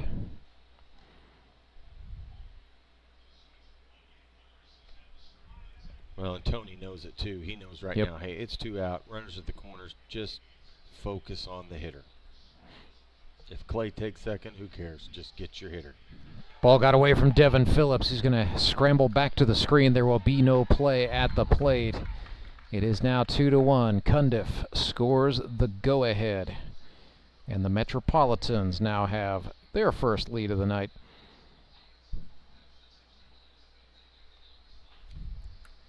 And that's where, gang, you got to be careful with runners on third, throwing that knuckleball. You got to really trust your catcher because it'll tail away. That's exactly what happened there. Phillips tried to stab. Didn't, ball hit the mitt, but the ball did not go into the trap. It's now 3-1 to Broad Street with runner on second. A knuckleball pounded into the air in center field. Back goes Emery. That was a tough play, but Joe, former Gold Glove winner, hung on and made the out. Damage done in the fifth. Metropolitans strike with 2 runs. An RBI base hit off the bat of Clay Murphy, and then some heads-up base running on the part of Grant Cundiff on the passed ball. 2-1. Mets lead the Mavericks. Mavs get to rebut in the bottom of the fifth. Your local Hotsy dealer is an expert with hands-on cleaning knowledge to help you select the ideal pressure washer for your job. Take confidence in knowing you have a resource for all your cleaning needs. Service can be scheduled in-house or on location by a factory-trained technician using genuine Hotsy parts. Be sure to ask about scheduled maintenance plans, as well as a variety of accessories to clean more efficiently. And don't forget the soap. We have detergents for every cleaning need and have a bulk delivery program. Customized wash bays and mobile cleaning systems are also available. Build a partnership where you're a name, not a number. Contact your local Hotsy dealer to see why nothing cleans like a Hotsy.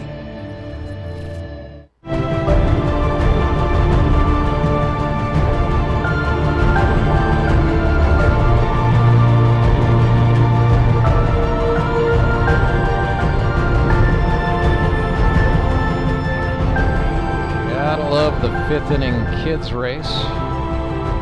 It's usually the fast kids who are almost too old and or too cool for the kids race. Then you got pretty good mid-pack in that event. Then you get the toddlers, and then you get the toddlers who are being carried by somebody else. And it's always fun in a Mavericks game because there are 7 Phillips kids, and I think just about all of them were in that race. I think a Phillips won, and I think a Phillips was on the tail end at the back of the pack there as well. But a lot of fun. Anytime a kiddo comes out to a GRBL ball game, they get to run the bases in the 5th inning, first to home.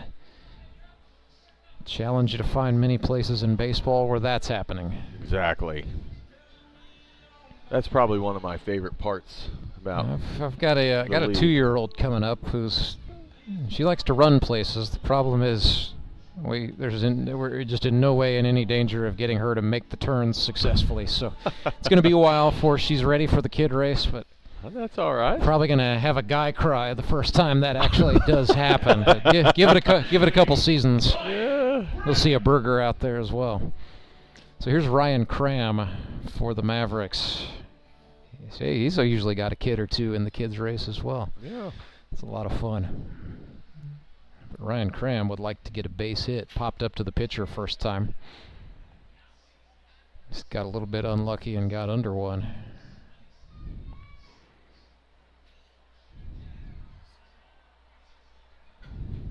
Now Hazelhurst shaking off a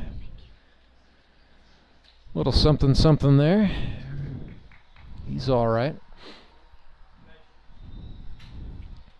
Not sure if he got caught in the face mask, the chest, or what that was, but they're buying him some time. He's back in for the 0-1. Bottom of the 5th, 2-1 Metropolitans in front of the Mavs, their first lead. And Gorp kicks and deals a fastball down and in. Back even 1-1. The way he, Van Gorp really brings the glove up over his head and then looks up at that last second. All I can think of is, when he gets it, Cram's not happy. No, he's not. Thought he checked. He checked down the line and they said he went. Yes, so he did, and that's stuck there. Yes, indeed. Now you just got to go, okay, choke up, spread out, protect the plate. Van Gorp with a little double clutch on the leg kick. He's want to do sometimes. But when he gives that, Van Gorp does that glove above the head, and he kind of lifts his head a little bit. All I can think of is Ebby Calvin LaLoosh from Bull Durham, just breathing out of the wrong eyelid. Yeah, indeed. What would Fernando Valenzuela do? Exactly. But that's what I love about him. A couple other pitchers out here is they have unique wind-ups. It's not a cookie-cutter type of thing. It adds some character, adds some pizzazz to the game, and just watching him, and he's a character out there. He's a pitcher. He's a good one, and it's neat to see a different wind-up that's not something just so cookie-cutter. Got Cram on strikes. Ryan slams the bat to the ground in frustration. One away, and the batter is Phillips. Just watched one of his kiddos get a win on the racetrack. Well, maybe he can smack one into the gap and get on the racetrack as well here. I think that's the plan. The electrician who served as an infantryman in the U.S. Army. Watches one go wild, but nobody on, so no harm done. Well, normally when you look at teams, the good teams, if it, like the Mets came out this last inning. Oh, it was a foul ball that was hit to right field side. First baseman Young was zipping in just past the first base coach's box, but he couldn't quite make the play. There was a lot of backspin on that baseball. Yes, but when you see a goal when you're playing, gang, is, kids, if you're at home, think about this. When you're playing your opposition, if they score a run that inning, your goal is to get that run back and score another one. And the good teams that tend to do well and go into the playoffs is they got a line drive up to dead Phillips, center. Yeah. Phillips right up the middle. The good teams are the ones that will come back and score that exact same inning. So just like here, the Mets scored 2 at the top of the 5th. Okay, it's the Mavs' objective to want to come back and score 2 again to get those 2 runs back at the bottom of this inning. Now, you can take one, okay, make it a tie ball game, but at least you got a run back. But the really, really good teams, when you start watching good playoff baseball, and the teams that'll win small series are the ones that get runs back. Yep. And that's what the Mavs are wanting to do right now with Sam Hornberger up the plate with one out, with one on. You know, take a good rip. 0-1. Van Gorp fired a fastball for a called strike to make it 0-2. BVG was already in his 4th year in the GRBL when Sam Hornberger graduated from high school at Glendale. That's what's interesting as this league goes on now in its 9th year. We're starting to get a few of those stories. Yeah. The guys who are veteran players, it's like, well, yeah, I was, in my 3rd year, or my 4th year, and some of these guys are like, well, I was just getting ready to start my college career. Well, we've already got a father-son duo. Yeah, absolutely. That's the fun, when it goes from 21 to 58. Swinging a chopper foul. He's still fighting. Yes, indeed. This is now twice we've seen Sam Hornberger get into a fight. I think this is by design. He seems just overall a little more deliberate in his plate approaches this evening. He's definitely really locking in. He's definitely shortened up his swing. Play softball with him a bit, and softball you got a long swing, but you can see he's got the bat on his shoulder. He's really spread out, trying to shorten it up and quicken it up as the ball gets past. Yep. Wild pitch, and Hazelhorst just now found it, and he's hurting. Something's not right for the Mets catcher, clutching the back of his left knee. I don't know if he just rolled over the shin guard awkwardly or if this is something more sinister. He's going to try to walk it off, but Michael Barnes advanced on the wild pitch. We will pause briefly to see what's going on with Hazelhorst as he headed to the backstop. Van Gorp, the pitcher, went to check on him, and now the Mets manager and shortstop Clay Murphy is going to go have a word. You know what, Cole Hazelhorst, tougher than a $2 steak. He's going to try to hang in there. Well, that you really can't see it from here, gang. But those batter's boxes and the catcher's box back there, when you look at a turf field, you really do kind of think, oh, it's just perfectly flat. It is not. It is not. You get up on those mats, and there can be anywhere from, you know, half an inch to 2 inch, or half an inch to an inch, maybe a little bit more of these grooves that have kind of been worn out. Yep. And sometimes moving your feet, twisting and turning like catchers do, twisting on the back foot, trying to come out of the box like hitters will do, it'll catch on that turf, and you can slide. You can get your spikes caught on it, and your body keeps turning and moving, and you can twist and torque an ankle or a knee pretty easily up there. Not so much on the rest of the field, but at least just there in the batter's box and behind the plate. And that turf right there has been replaced several times over the years because, I mean, naturally that's where more people walk, so it gets worn. It needs replacement faster than anything else. But yeah, there are seams to contend with. So another 1-2 for Hornberger as Hazelhurst stays in. Van Gorp came back with an off-speed pitch that Sam swung and fouled off into the net. I think he's got 4 foul balls at this at-bat. This This good. is turning into a fight for sure between Sam Hornberger and Ben Van Gorp. Well, in his last at-bat in the third, he did the same thing. Yes, he you did. Know, fouled off 3 or 4. I'd really like to see him get a good line drive hit right now because he's working so hard. You want to see him rewarded. You know, but that's what you got to do, kids. You just got to keep fighting, and before you know it, you will get your pitch or connect with one, and then it's just off to the races for you. Van Gorp cocks back through a high fastball, and he tried to sort of hang the leg kick up there for half a second. Well, you got a pitch count. Well, when Hornberger comes up to the plate, you got a foul ball count. You know, yeah, start the ticker. And you know Van Gorp's like, by golly, what do I have to do? Yeah, exactly.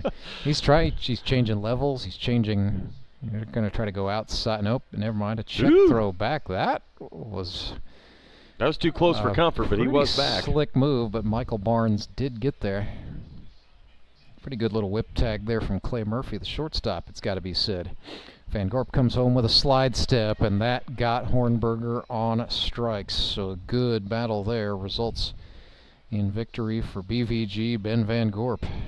Well, and Sam shouldn't get down on himself there. I mean, granted, no one wants to go down swinging.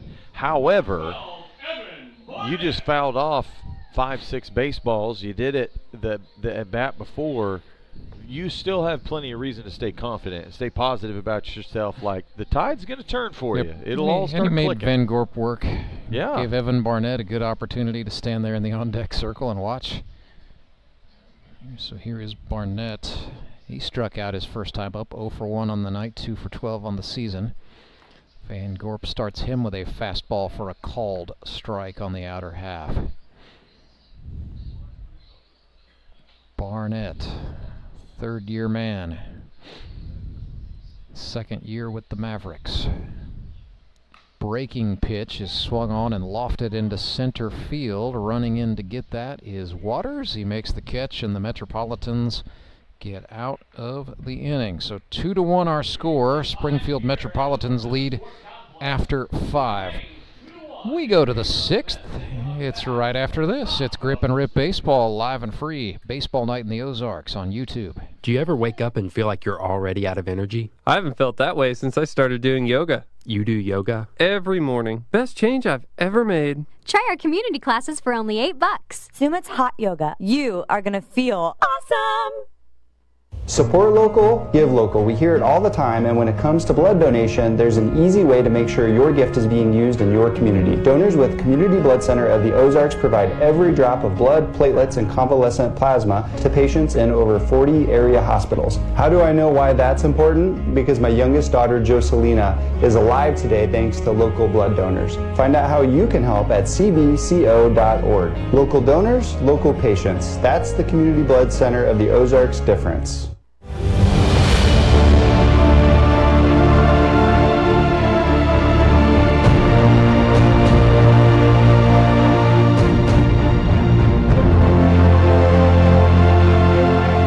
Henry's towing pitching change for the Moon City Mavericks, trailing 2-1. They will call on Joe Juarez. In college, he played for the Blue Devils. No, not those Blue Devils. The Kansas City, Kansas Community College Blue Devils. He's an outfielder. He's made it as a utility man and a pitcher, however, here in the GRBL, and his pitching has improved drastically as 2024 has gone on. Looking at the numbers for Juarez, 18 1/3 innings pitched. He's allowed 11 earned runs on 31 hits, struck out 13, walked 2, a 5.4 ERA. September 15th, last time out against the Locos, Juarez was very good. Scattered 8 hits in 5 innings, giving up a single earned run, striking out 5, and he didn't walk anybody. So you have to go back to August 18th, really, to find the last time Juarez was truly blown up as part of the Mavericks' early season struggles. This one skied off the bat of Harrison Waters, and it will get over the shoulder of the third baseman, Barnett, who didn't come up with it. And that was interesting. Some of the Mavericks fans reacting a little viscerally there, thinking that should have been a free out. Instead, Waters is going to stay in. And Waters is not particularly someone you want to give a second chance to. No, at the plate. of all the guys up there to have that happen to, that is not the guy. Breaking pitch, a slider from Joe Juarez, and when his slider is working, it does that. He is a tough pitcher to contend with. Another slider swung on, grounded right side. Carter Rennie, the second baseman, up with it, got the throw to Hornberger right on the money for the out. And with the Mavericks saving back that 3+ designation and entering Juarez in the 6th, if he's halfway efficient, you know, he's a bulldog, so they could conceivably use Joe the rest of the way in this ball game. Zach Young stands in 0 for 2 on the night. Start Young off with the slider. So slider, slider, slider. Are you noticing a pattern? That's the pitch you just got to sit on primarily. A little bit of took something off of it there, and Young was fooled, quickly falling behind 0-2, stepping out. Veteran move there by Zach Young, you know, from Southwest Missouri, lived in Iowa for about a decade. Was playing some men's league baseball up there. But when he and his family moved back to Southwest Missouri, former high school teammate Jared Brashler helped him find his way out here to Grip and Rip. 0-2 for Young. Juarez comes home with a slider. This is grounded left side. It is called foul. Man. And then Evan Barnett made a great throw just for funsies. That was really close. Don't know if you could exactly get a good look at on your TV screen, but I wouldn't say that was more than 6 inches left to the bag. You know what? I will credit the umpire, Todd King. He made the call very quickly, and he, you know, signal was very clear, and he stuck with it. And that's what you like in an umpire, right? Well, other than 100% accuracy, I guess. 1-2. No, but that's something, you know, having officiated some sports myself, you know, that's something I was always taught was you don't want to ever, you know, signal something half-heartedly as if you're not exactly sure about it. It's like, make the decision, commit to it, and then, you know, commit to telling everybody what your call is. On making a call, when it comes to making a call 100%, being someone who plays and has to be officiated and has done some officiating in my day, I always wait until the play's just over. It's done. I don't want to make the call early. That was one of the things in Major League Baseball that went wrong for so long was, well, they beat the throw, so they were or the throw beat them, so they're out. And it's about as strike 3 is fanned right there. Yes, indeed. The goal is to get the out and be right about the call. And so, you know, if you beat the ball to the bag, but they make a quicker tag or you're off of it, just because you beat the play doesn't mean you deserve to be called safe. And just because the ball beat you doesn't mean you deserve to be called out. And the umpire should wait, take his time to make the right call. Too often they haven't and don't, and you want to see blood pressure go up on a ball player, especially a middle infielder. Wait till an umpire looks you dead in the eye and goes, he beat the play, or you're a runner, and you say, well, you know, the throw beat you there. It's like, it doesn't matter. Wait till the tag is done. Breaking ball by Juarez swung on, fouled off of catcher's chest protector. So Cole Hazelhurst is behind in the count here, 0-2, with 2 outs. And I know I got a lot of people at home right now who are going, yeah, Clay, that's right, man. Like, a lot of guys might be listening in the grip and rib going, keep going, Clay. Don't shut up about that yet. Let it know. You know, it's like, you know, I don't want any of our umpires to quit by any means. I'm not criticizing them. Certainly not. We need all of those guys we can get. Yeah. And it's not about a... And we know, to their point, a lot of these guys do work hard and want to be good at this. It's not like they're out here, you know, trying to do the frustrating things. Right. Like, they want to be good. And they would love to be 100% accurate, which is maybe not a realistic expectation, but they try to get as close as they can. Right. 0-2 to Hazelhurst is lifted. That's a good piece of hitting from Cole with a 2-strike approach. Plunking that one down in right center field. That was, you know, in terms of singles to the gap, that's about as impressive as it gets. He's hurt. Yes, he is. He runs across the infield. He got back to first and just bent over and, hey, give me a runner. And now he's coming back, and he is hurting. Yes, he is. So still shaking off the effects of whatever that was behind the plate. In the 5th, they're going to run Landon Wright for Cole Hazelhurst, and the batter is Blim.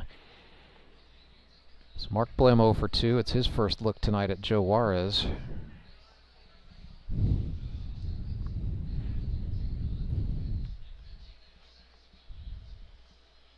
Mark underneath that one. Devin Phillips looking for it. And then he does not come down with it.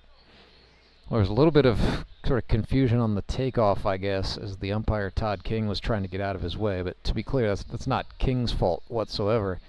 Phillips had plenty of time to still find the ball, settle under it, make the catch. Yeah, that's one of those where it's, as a defense and as a pitcher, when you get those plays, and I mean, we're all human. We're not going to catch everything. We're not going to field everything. But when it doesn't get made, it's so easy to get back on your heels and get a little depressed and a little frustrated that play wasn't made. But this is where, kids, when we talk about having what animal in the kingdom has like the shortest memory, let it be a baseball player. Yeah. So when an error is made, you've forgotten about it and you're thinking about the next play. You got to learn to shrug that stuff off if you want to be successful, and you know, focus on the out that is still ahead of you, you know, and back up your pitcher. The 1-2 to Blim swung on, fouled back into the netting, straight back. I would agree with that. A lot of foul balls in this one. Yeah, somebody frustrating some of the boys in the press box. Yeah, we had some of our press booth boys here go. It's probably set the record for most foul balls, and so I think I'd agree. I mean, we are an hour 45 into this thing, and we're in the 5th. As here's a pop up to Joe Juarez that he's going to handle. In the 6th, rather. We're now in the middle of the 6th. Joe Juarez was a college outfielder. He doesn't need those two-hand lectures. Disagree. Kids are watching. Do your fundamentals. 2 hands. 2-1 is the score. Metropolitans lead the Mavericks. Back right after this. Acme Towing Company. That's too far away. Let Henry's do it.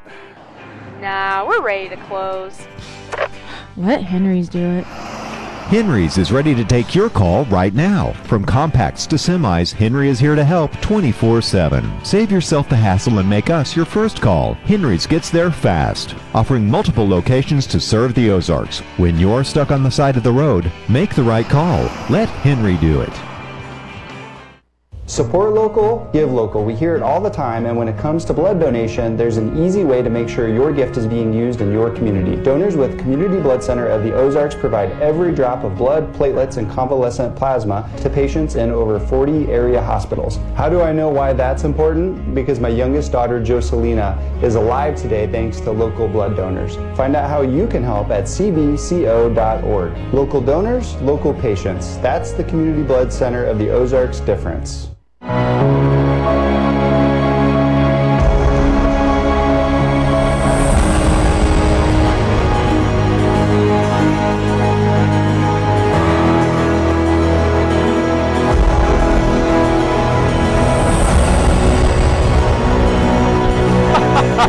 That was a big wind-up by BBG there. That was hilarious. Yeah, he's bring that into the game. Sort of coils up like a spring. Did a straight-legged delivery there, a la Bronson Arroyo.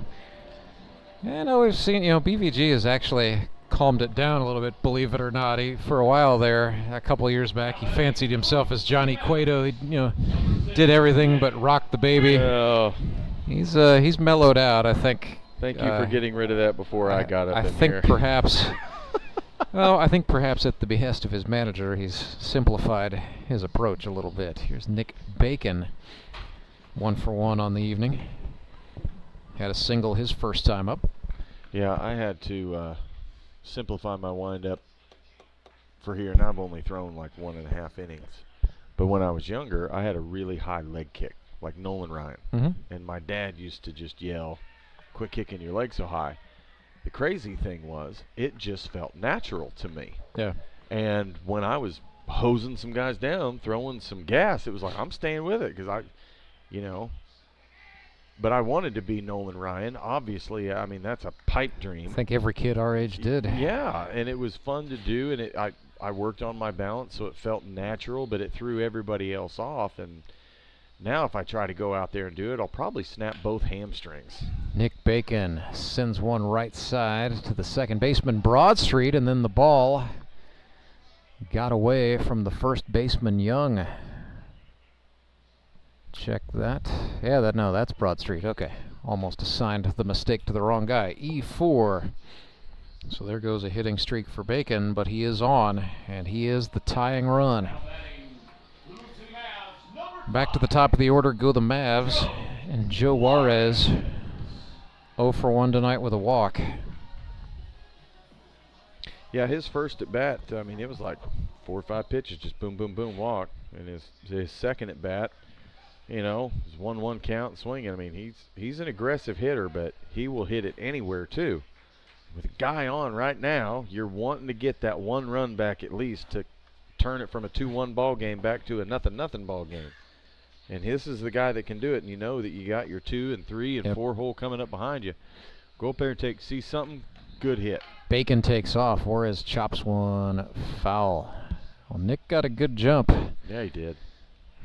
And I wonder if Juarez was waiting after the first pitch, or they were trying to do a hit and run. Hit and run, you want to typically try to hit the other way.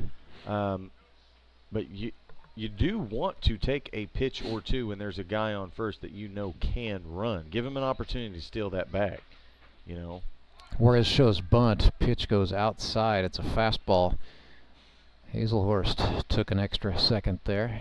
Oh, there we go with the bunt. Back to the bunt. Yep. I like it. Juarez has decent wheels, but he can lay down a bunt. You got a guy on second base. You're just setting your 2, 3, 4 hole hitters up for success to get that 1 run back to make it a 0-0 ball game. Juarez swings and sends that one foul, third base side. So 2-2. And he's pulling that outside pitch with the quick bat. I wouldn't doubt if Van Gorp brings maybe a high and in fastball or just a low and away curveball. Try to get him to quicken up. I'm thinking off speed. There's a pickoff throw. Bacon back safely. Interesting, after Juarez showed that bunt, the Mets infielders all took a couple of steps in. But that's good job on Juarez. Yes. That's what you want to do. Making them move, exactly. Make them think. Make them get a little, what are we going to do here? And this is where bunting becomes so important. It shows you what the defense is going to do, not going to do. 2-2 breaking ball slapped to Blam at third. Throw to Broadstreet is in time. They will not turn the double play. So the lead runner caught, but Juarez, the tail runner, safe. So got a 5-3 fielder's choice there with one. So one down, and the batter is Welsh. That would have been a fun situation in later part of the game. Now we're into the second half, where if Juarez would have really bared down and laid down that bunt, or at least tried to show it a couple times, just to see. Now you got a man on second. If he was sacrificing. What is this? Are they calling Joe Juarez out? What is happening over there? Well, the umpires conferred. They're calling him out on the double play? No, there's no way. Well, Daniel England, the Mavericks manager, wants an explanation, and rightly so. There is no way. Are they saying he turned improperly upon running through the bag? Not exactly sure. I don't know what that is. We don't have gang. If you're for yeah, those who are watching at home, nobody's we don't mic'd have up down there. monitors Yeah. right here to like real quick double drag. Watch the replay to see what it is. So we're kind of clueless as to what happened. But either way, they called Juarez out at first, and now we've got That's two two outs. And nobody on for Brady Welsh. I don't want to mark that in my book as a 5-3. I'm writing an out with a question mark. Yeah, 5-4-3 right now. We'll have to revisit that one after the game. Well, sure, we'll get an explanation from somebody in the Mavericks camp. Probably not a kind one. Yeah. Nonetheless, 1-0 for Welsh, who's crowding the plate. Van Gorp got him on the outer half there to even it up 1-1. That's what I like about Van Gorp. He works inside and outside. Goes back out, and Welsh spoiled it back foul.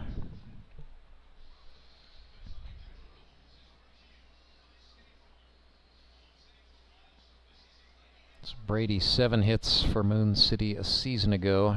A little bit colder this time by. 3 hits now in 6 games. Looking to find it at the right time late in the season. The 1-2. Van Gorp went off speed, and Welsh walloped it into left. Back goes Winkler. Makes the catch in front of the warning track and hangs on to get the Metropolitans out of the inning. So still 2-1. Springfield Mets lead the Moon City Mavericks. We go to the stretch inning. It's next. I'm Nicole Cartnell with the Bank of Missouri. If you're in the market for a new home, you're probably spending a lot of time looking at real estate listings. But there's one main thing you need to do to narrow down your search. Get pre-qualified for a home loan. Mortgage loan officer Shannon Meissner is here. How does this help you to live well, bank well? Getting pre-qualified for a mortgage loan is definitely your first step. Pre-qualification allows you to determine early on how much money you can borrow to purchase a home in connection with your monthly budget. This way you know what homes to be watching the market for. We have lots of different loan options to fit everyone's unique needs. This way we can help you accomplish your homeownership dreams and goals. And the best part about pre-qualification is there's no cost. It's quick, easy, and it makes you a smart buyer. Thanks, Shannon. And of course, our mortgage loan officers like you are here to help you every step of the way. At the Bank of Missouri, we help you live well, bank well. The Bank of Missouri is an equal housing lender.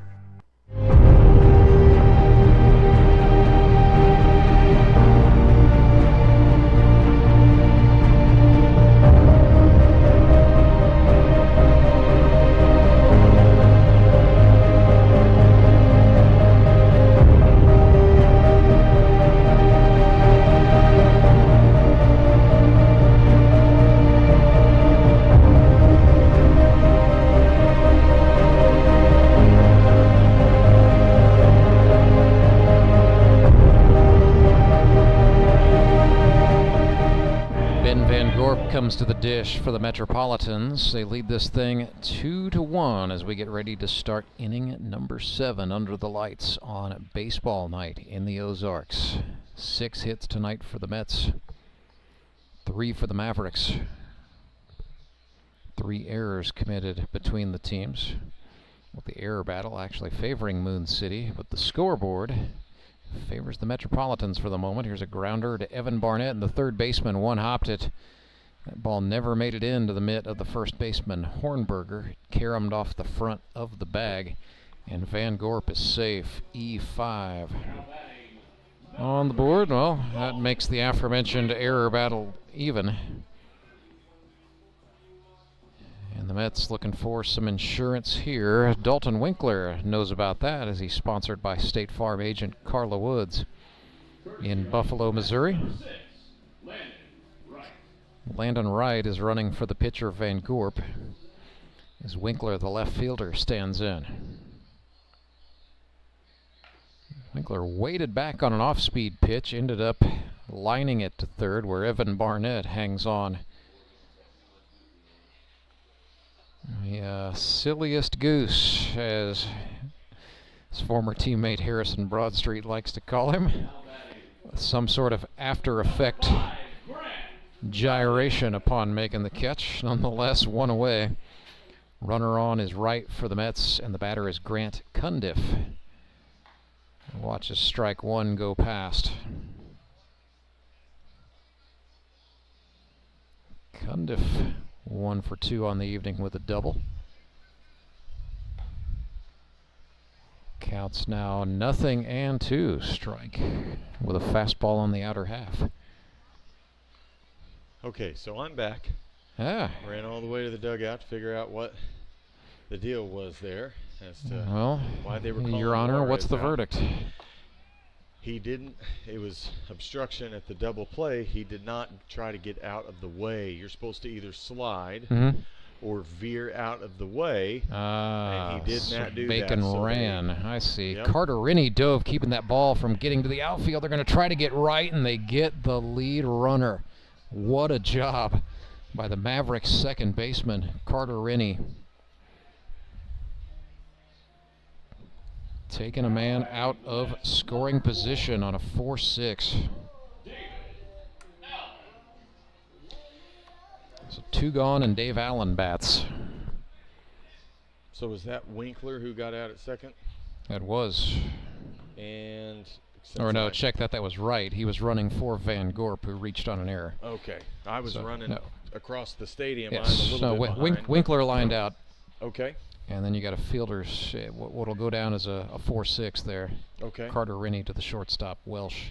So we got 2 down then. Yes. All right. 2 down, man on first for Dave Allen. Slider, Allen lifts it.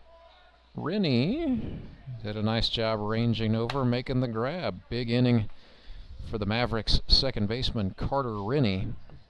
So the Mavs coughed up an error, but no harm done. They still trail 2-1, and it is stretch time. Here in the GRBL, the 7th inning stretch brought to you by Sumit's Hot Yoga.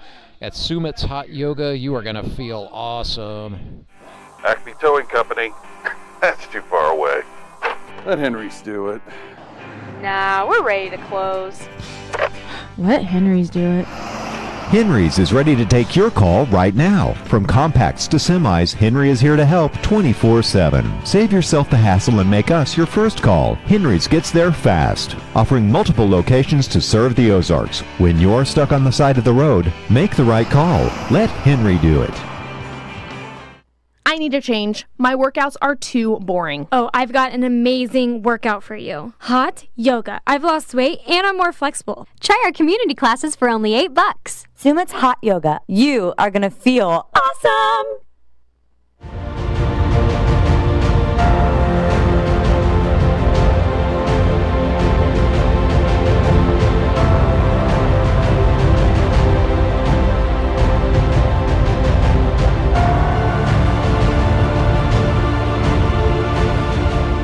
The Metropolitans had a choice to make, and And they are going to stick the 3+ designation on pitcher Ben Van Gorp for the second consecutive week. So an interesting choice here by manager Clay Murphy and the Mets. They did this a week ago to success as Ben Van Gorp ended up pitching 4 innings. Said, simply put, arm felt good enough to do it. That's what I wanted to do. And so that's what he did. Pitched 4 shutout innings a week ago.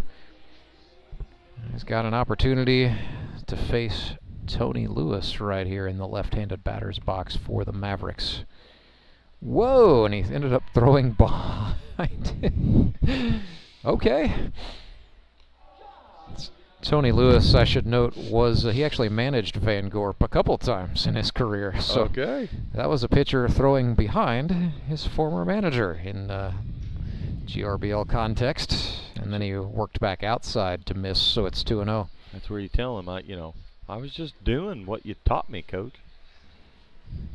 I don't think Tony ever told BVG to throw behind a guy. He chops one into his own dugout. That's one of those private conversations in the far end of the dugout. Well, maybe so. Hear. Maybe so. So it'll be Lewis, Emery, and Rennie this inning for Moon City, starting to run low on chances. We're in the bottom of the 7th. 2-1 is our score. This game now has hit the 2-hour mark, so we're at 2:02. 3-1 now to Lewis, who hops out of the way. Hit .292 with a .410 OBP. His professional season in the Can-Am League in Quebec. Swung and missed there, and the count is full.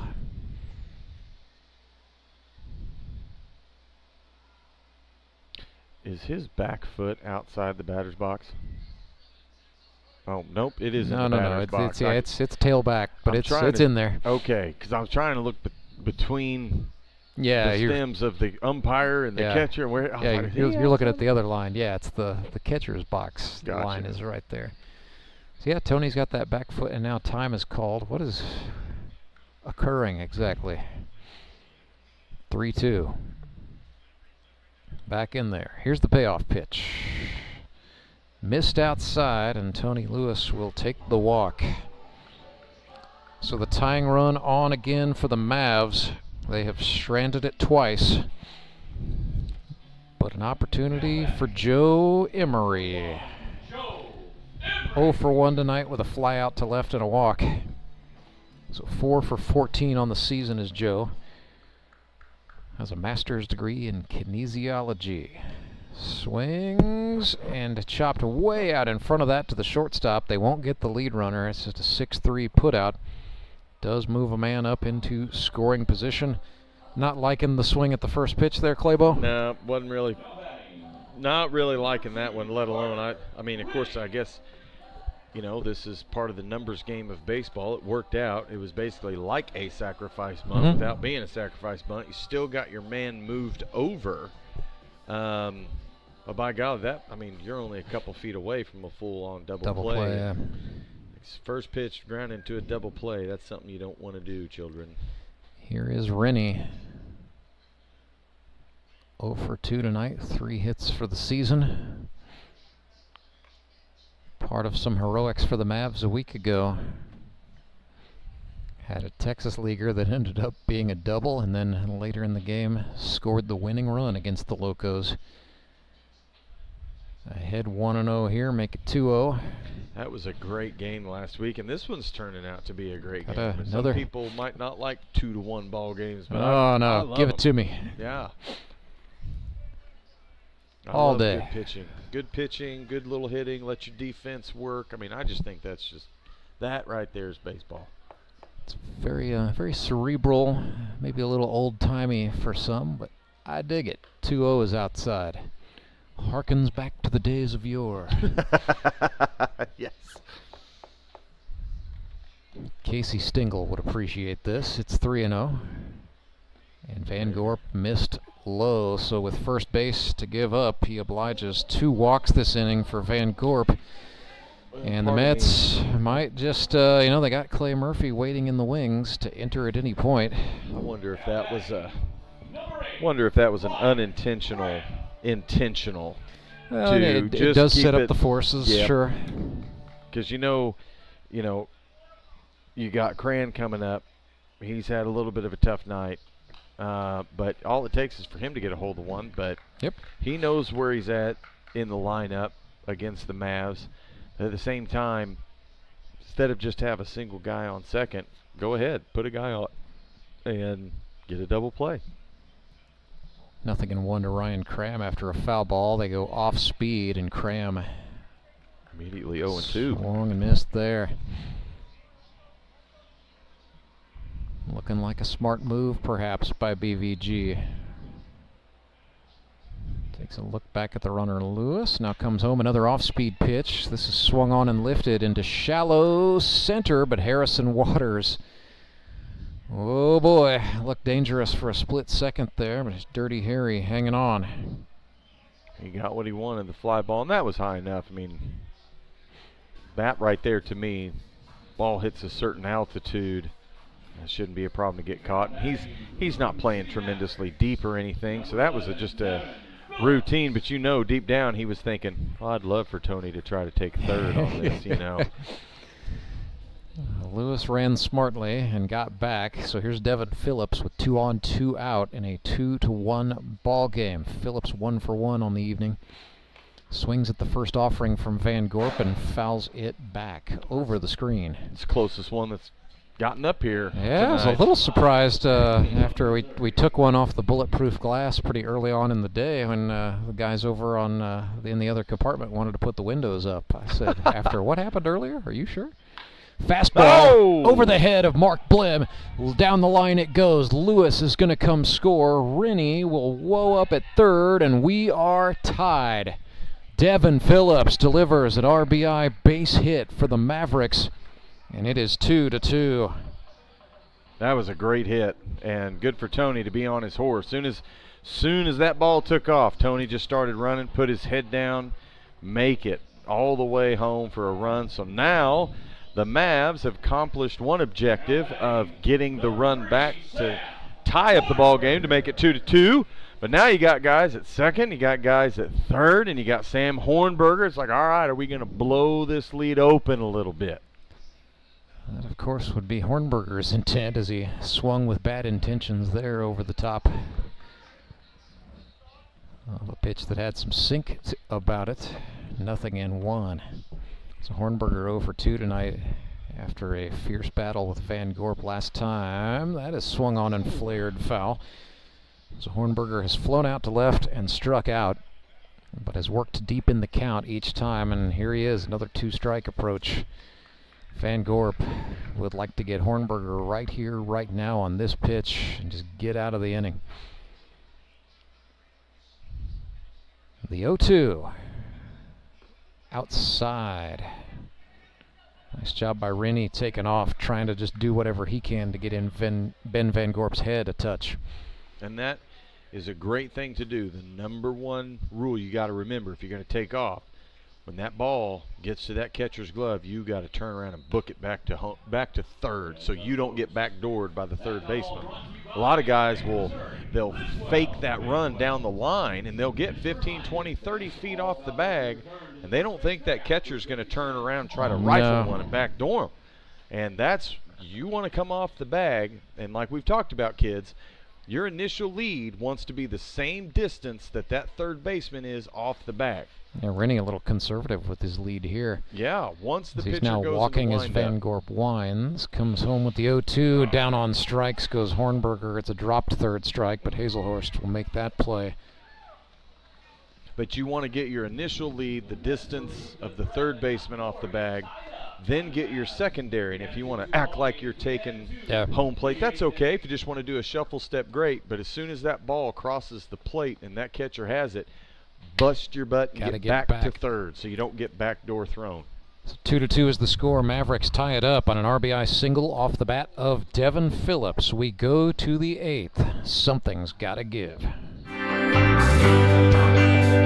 I'm Nicole Cartnell with the Bank of Missouri. If you're in the market for a new home, you're probably spending a lot of time looking at real estate listings. But there's one main thing you need to do to narrow down your search. Get pre-qualified for a home loan. Mortgage loan officer Shannon Meissner is here. How does this help you to live well, bank well? Getting pre-qualified for a mortgage loan is definitely your first step. Pre-qualification allows you to determine early on how much money you can borrow to purchase a home in connection with your monthly budget. This way you know what homes to be watching the market for. We have lots of different loan options to fit everyone's unique needs. This way we can help you accomplish your homeownership dreams and goals. And the best part about pre-qualification is there's no cost. It's quick, easy, and it makes you a smart buyer. Thanks, Shannon. And of course, our mortgage loan officers like you are here to help you every step of the way. At the Bank of Missouri, we help you live well, bank well. The Bank of Missouri is an equal housing lender.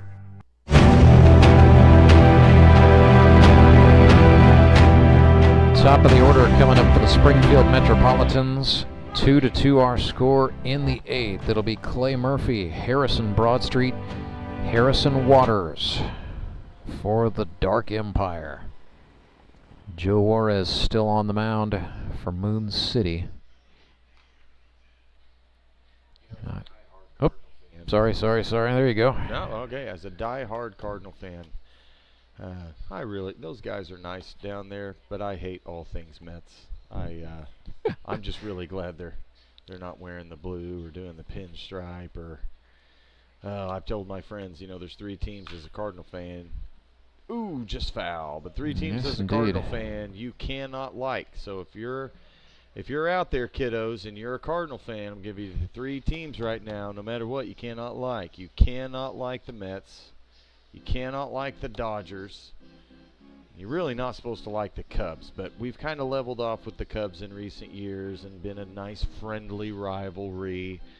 But when I see kids who say they're Cardinals fans and they're wearing a Mets player or a Dodgers player shirt or jersey, I'm just like, kid, what are you doing? That's not it. No, can't do it. The 1-2 to Murphy as a slider swung on, fouled off. Clay on the night, 1 for 3. RBI single in the 5th was a big one, made it a 1-1 ball game at that time and point. Now, he might help his own cause here because he might be, with this tie ball game, if the Mets score, I would suspect Murphy'd come in and finish out the last 2 innings. I would if I were him. Slider swung on and put in the air to center field, and oh boy, Emery misjudged that. His first 3 steps were in, and then he had to turn and run, turning a pretty good play into a spectacular one, but he held on and got the out anyway. Remember, kids, fly ball in the outfield, first step, back. And line drive, you got to kind of freeze. Make sure you see that ball's either rising or falling. Line drives right at you are the hardest ones to get, but you just got to practice them. So don't just take fly balls. Make sure Dad's hitting line drives to you as well out there. Harrison Broadstreet watched ball 1 go by high. Another slider, sounded like a broken bat. Up the middle it goes. Carter Rennie. Another great play by the Mavs second baseman. It's been a busy night for Carter Rennie. Busy last few innings, rather. He's had to touch the ball in one way or another in each of the last 3, helping out Joe Juarez. I think you're right, though. That sounded like the bat broke, but I mean, I'm not seeing 2 pieces down there in his hands. No, he's carrying off 1 piece of lumber, but it's going to need an inspection, I think. Devin Phillips went out to go briefly have a word with the pitcher Joe Juarez, with Harrison Waters coming up. That's probably smart, as he's 2 for 3 on the evening.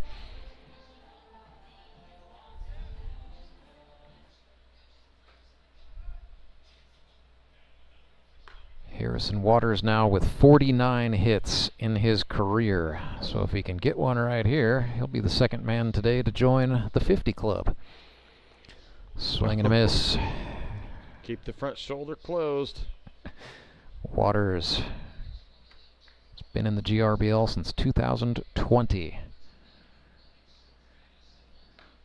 Juarez ran him one inside there to make it 2-1.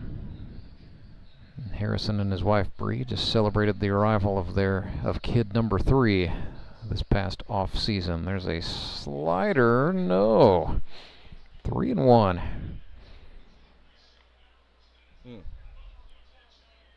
Joe Juarez winds and fires, and a called strike after The bat got flipped. Waters thought he walked. The man in charge there, Todd King, begged to differ. Full count. Now Harrison should know exactly where low and away on the inside corner is. So 3 balls, 2 strikes. Here comes the payoff. Slider for a strike, and Juarez unleashing the punishment. 3 up, 3 down. That, in terms of 1, 2, 3 innings, Joe picked a heck of a time to have one. We are back with more Grip and Rip baseball right after this. When Gary and Sandra Henry started Henry's Towing nearly 5 decades ago, customers knew that Henry would be the guy coming to help. People would call and ask to let Henry do it. And as Springfield has grown, our family has grown as well, so there's always someone around to come help you out.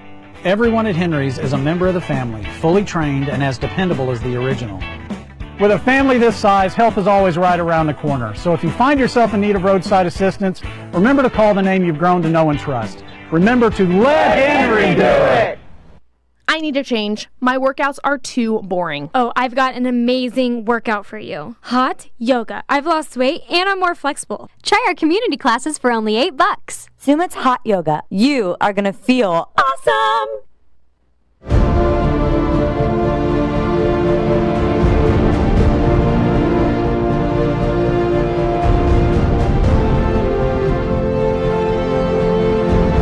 Henry's Towing pitching change for the Springfield Metropolitans, whose manager, Clay Murphy, with the game tied, has decided to dial up and call his own number. Sometimes there's one person in the world you can trust.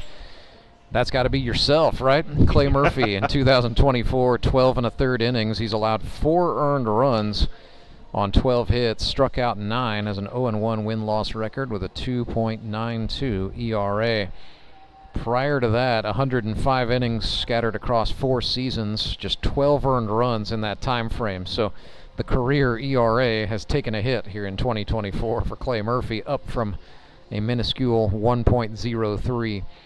163 strikeouts coming into the season, so you tack on the 9 he's got now, puts him at 172 lifetime.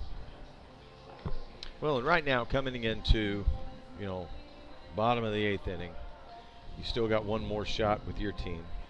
But with where you're facing their lineup, you're looking at the Mavs and you're going, all right, we're looking at an 8-9, 1, 2, 3. So they're going to have their heart come the 9th. However, you can equally just look up at the scoreboard and go, yeah, there's 2 runs, but there's only 3 hits and there's been 2 errors. Yeah. So when you factor all those numbers together, Murphy really should just have the approach, hey, I'm throwing some straight mess right now and just going after them. Yep. And not trying to be too fancy, too cute. I mean, keep your pitch count down, just throw fastballs straight in there, maybe a breaking ball here or there, throw a ground ball. Who cares? Just go after them. We'll get 9, 10, and 1 here. Evan Barnett up first for the Mavs. He's 0 for 2 this evening. That's a big, open, right-handed hitting stance. Back foot's almost to the front of the box, and the front foot starts almost outside the box before the load-up happens. It's a wide stance. Reminds me of the good old days with Andres Galarraga. 0-1 swung on and missed. There's a name from the memory bucket you haven't heard in a while. I feel like we got to just get the 90s baseball cards out and really have some fun up here. Heck yeah. 2-strike pitch. Clay Murphy shook off whatever Hazelhorse put down, and then time is called. Now we're back in. Here we go. Fastball on the outer half. Barnett goes down looking. And the Mavericks, yeah, you're up against one of the best pitchers in the history of this league. Can't let that get into your head. You still got to pull the trigger. Nick Bacon. And as a hitter, you have to think he has to put it over the plate. That's the strike. The strike zone is the strike zone. Yep, means he's got to come in here. Bacon might have broken his bat. He's running against the throw of Mark Blem, who throws it away. It hops into right field. Nick gonna run from first to second. Some big time base running there, taking advantage of a Mets mistake. Into scoring position goes a potential go-ahead run on an E5. And the Mavs go to the top of the order with one gone. Joe Juarez bats here. 0 for 2 tonight with a walk.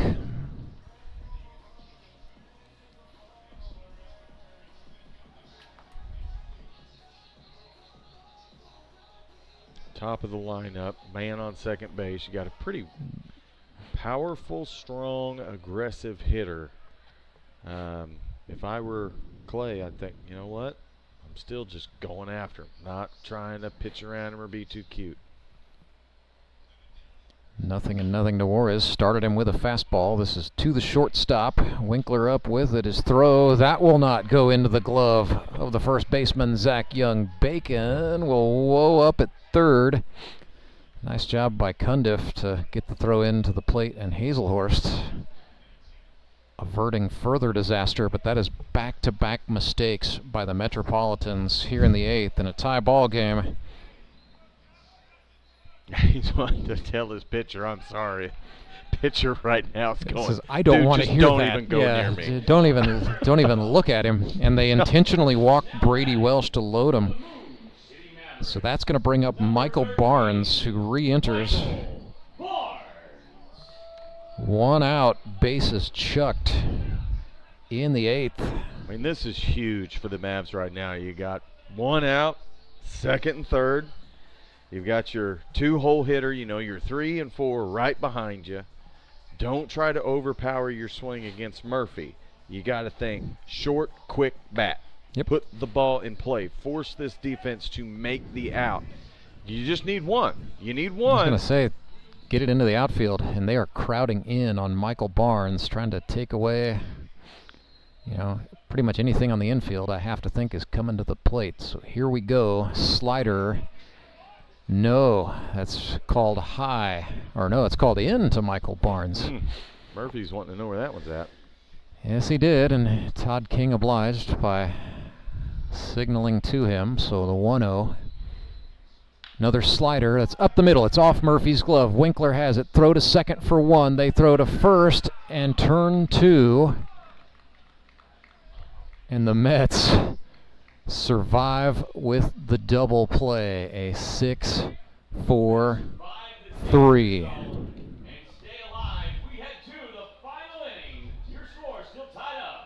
That was not the most artistic double play I've ever seen, but it doesn't matter. It still counts. 2-2 is the score. We are going to the 9th, and we will bring it to you commercial free in a moment. Acme Towing Company. That's too far away. Let Henry's do it. Nah, we're ready to close. Let Henry's do it. Henry's is ready to take your call right now. From compacts to semis, Henry is here to help 24/7. Save yourself the hassle and make us your first call. Henry's gets there fast, offering multiple locations to serve the Ozarks. When you're stuck on the side of the road, make the right call. Let Henry do it. I'm William Beadle of Tolbert Beadle. Why would you call anyone else after a car accident? Tolbert Beadle has been right here in Missouri for decades. We know the local courts, and we know how to fight.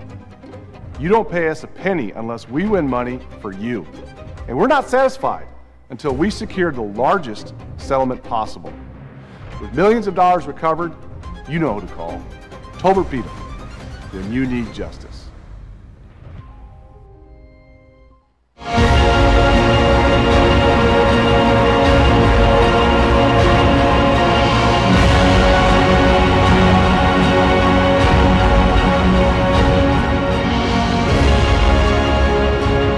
2-2 our score. This Queen City Derby rivalry between the Moon City Mavericks and the Springfield Metropolitans has delivered as advertised. It was 7-5 in the Mets' favor the first time these two teams played. They've got an absolute barn burner going here. We head to the 9th inning. Top of the 9th will be Zach Young, Cole Hazelhorst, Mark Blem, For the Dark Empire, Joe Juarez, still the mound man for the Mavericks. Slider for a called Steerike. I'm Rance Berger. My partner for this one, Clay Odell.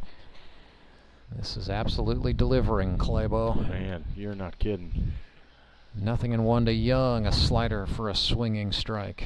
Juarez threw one in the zone, throws one out of the zone. Talk about the last couple of ball games you and I have gotten a call. Last week's walk-off with Tony, and now we're sitting here in the top of the 9th inning with a 2-2 ball game. I mean, we're good luck charms bring some. I was going to say, ball games Mavericks might pay you some money to show up for their next one, Week 7.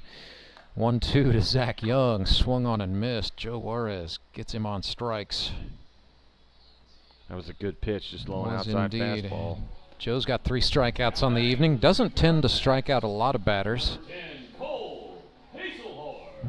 But it's, I'm sure, reassuring for him to know that he can once in a while.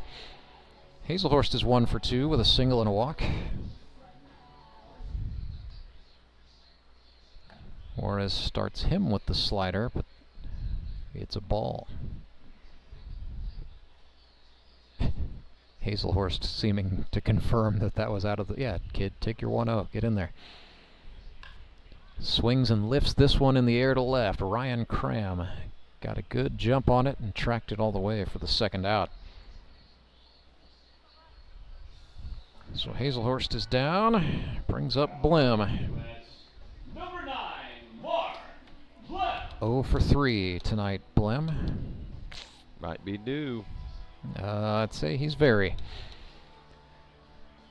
Big thank you to Blim Tool Company. They've sponsored Mark throughout his GRBL career. Mark's been in the league. This is his 7th season since 2018. 1-0 pitch pulled strongly down the left field line, tailing foul, and Ryan Cram ran out of real estate. The ball dropped down at the wall, and unbelievably Ryan smacked his mitt, frustrated not to catch that one.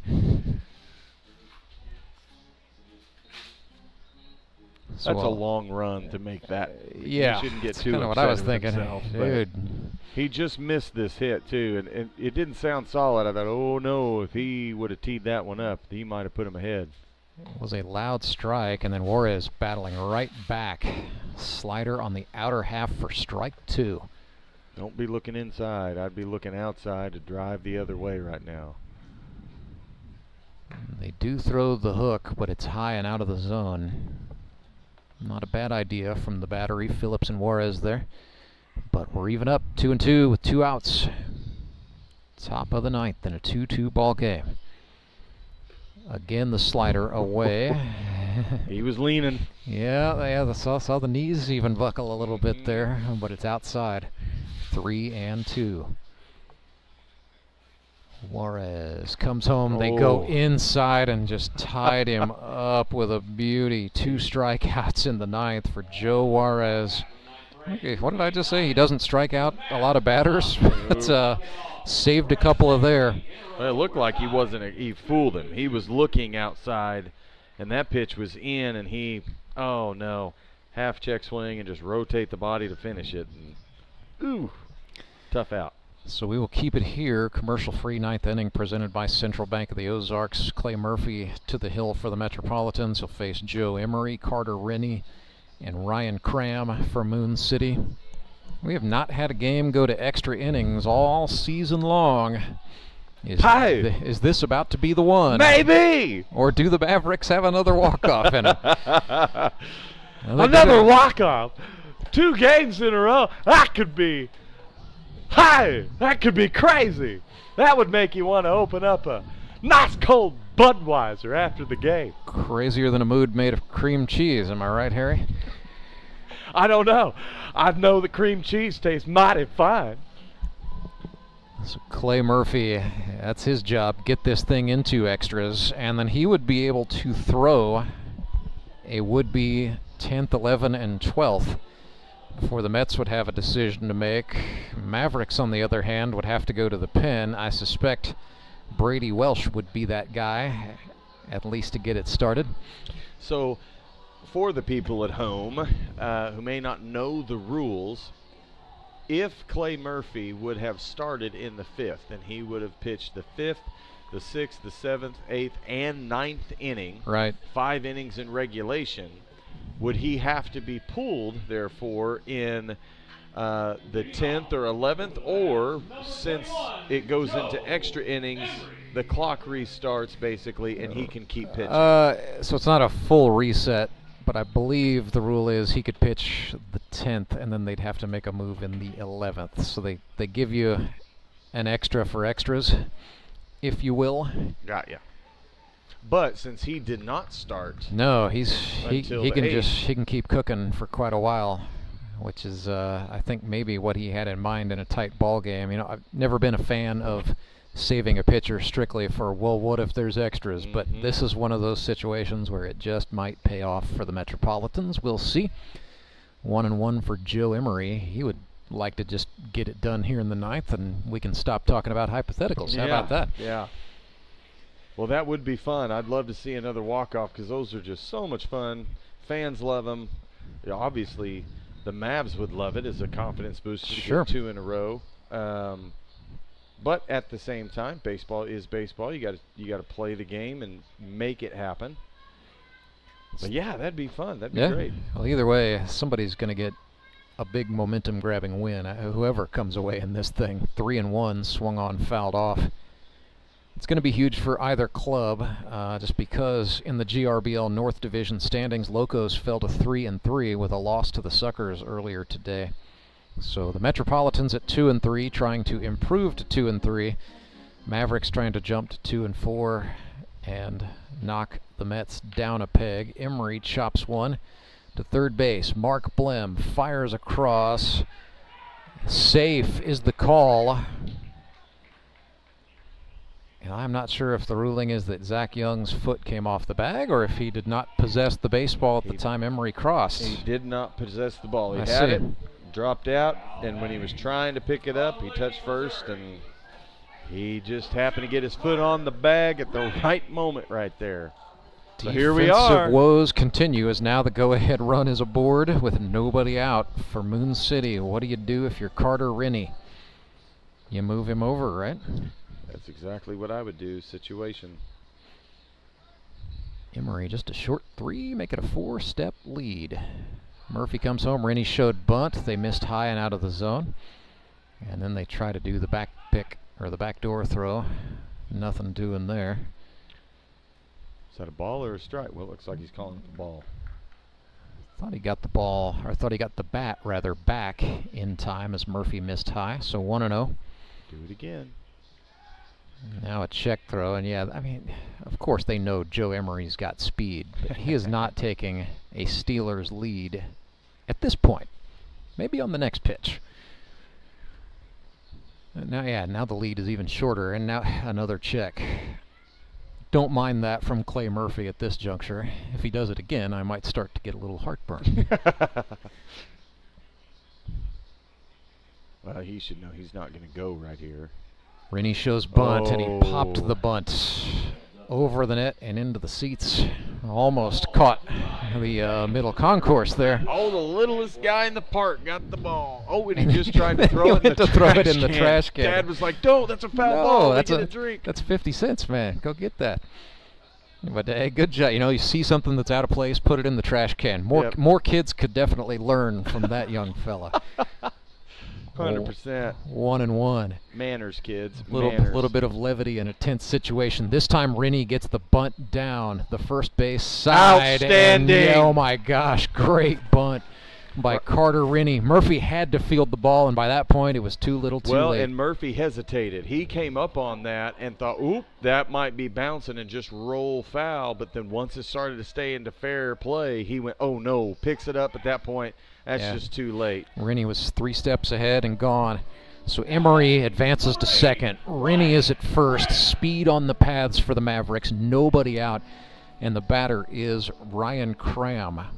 Okay, Mr. Smallball, would you lay down another? I absolutely would.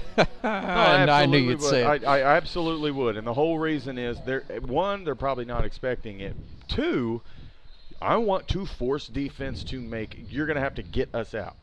We're going to be aggressive. And right now, when you got Cran, who has been struggling all night long, sometimes to get your timing back, the best thing that you can lay down a bunt. Lay down a bunt. Cram 0 for 3 on the evening. Murphy started him off with a two-seam fastball for strike one. Went back to the fastball and another bunt. And that will just trickle foul third base side where Mark Blim very astutely was there to touch up. If that ball would have goodness. stayed fair one more, like 1 foot to the right. I mean, that was a beautiful bunt, gang. If the third baseman would have been playing in, like on the grass, charging at that ball, he would have had to have make a decision, and the decision would have been pick it up. 100%. But because he was playing so deep, he just let it roll foul. But even with right here, been struggling. Yeah. Just laid down a good one. Cover Try your it plate. again. I wouldn't try it again, but man, just protect. And there you steady go. sprays one right side. Young up with it, and his only move is going to be to beat Cram to first base. So that ends up working like a bunt. Boom. And you got to give a lot of props right there to Cram. Like, I understand, man, I hit the ball. I wasn't able to lay down the bunt. I put the ball in play, and I got out. Kids, this is so important. That's where you have to let that kind of mentality go. And as they intentionally walk. Yeah, the hottest bat in the Mavericks lineup, Devin Phillips. You hate that for Devin because I wanted to see him get the opportunity, but he's 2 for 2 on the night with an RBI. They load him up, and they bring up Hornberger. But that right there, kids, is what I'm talking about, okay? You got bases loaded. One Cram out. came up. He still put the ball in play. That is so important because it basically just froze the first baseman. He knew, I do not have a play at third. I'm not going to tag. I'm just going to get him out at first, hold the ball. Then they make the intentional walk. We've got bases loaded, 1 out with Sam Hornberger at the plate. Now he's been struggling all night long. Now you got to ask me now. Would you bunt again? With 1 out? 1 out, bases juice. Put I on a don't know, squeeze man. for a game winner. I'd be tempted. I'd be half tempted to do it too. Now the corners are in. Yeah, every Mets are playing to take one away at the plate here. No question. If they can't get the double play, they're coming home. And that's something you have to practice over and over and over and over. If you do the squeeze with bases loaded, because you need your runners to get a head start. Murphy came at him with the slider, swung on and chopped foul.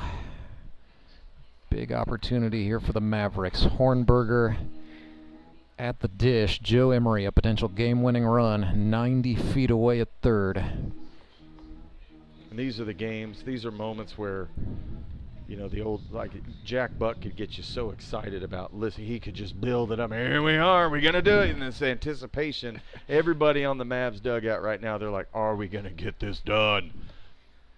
2-strike pitch to Hornberger. Murphy just misses. Now, so Sam doesn't chase, it's 1-2. Murphy's a very targeted pitcher. Yep. And Sam right now, you don't want to chase after pitches. Make sure it's a strike. You got to see that ball in, because if he walks you, it's ball game. You have to force him to throw the strike.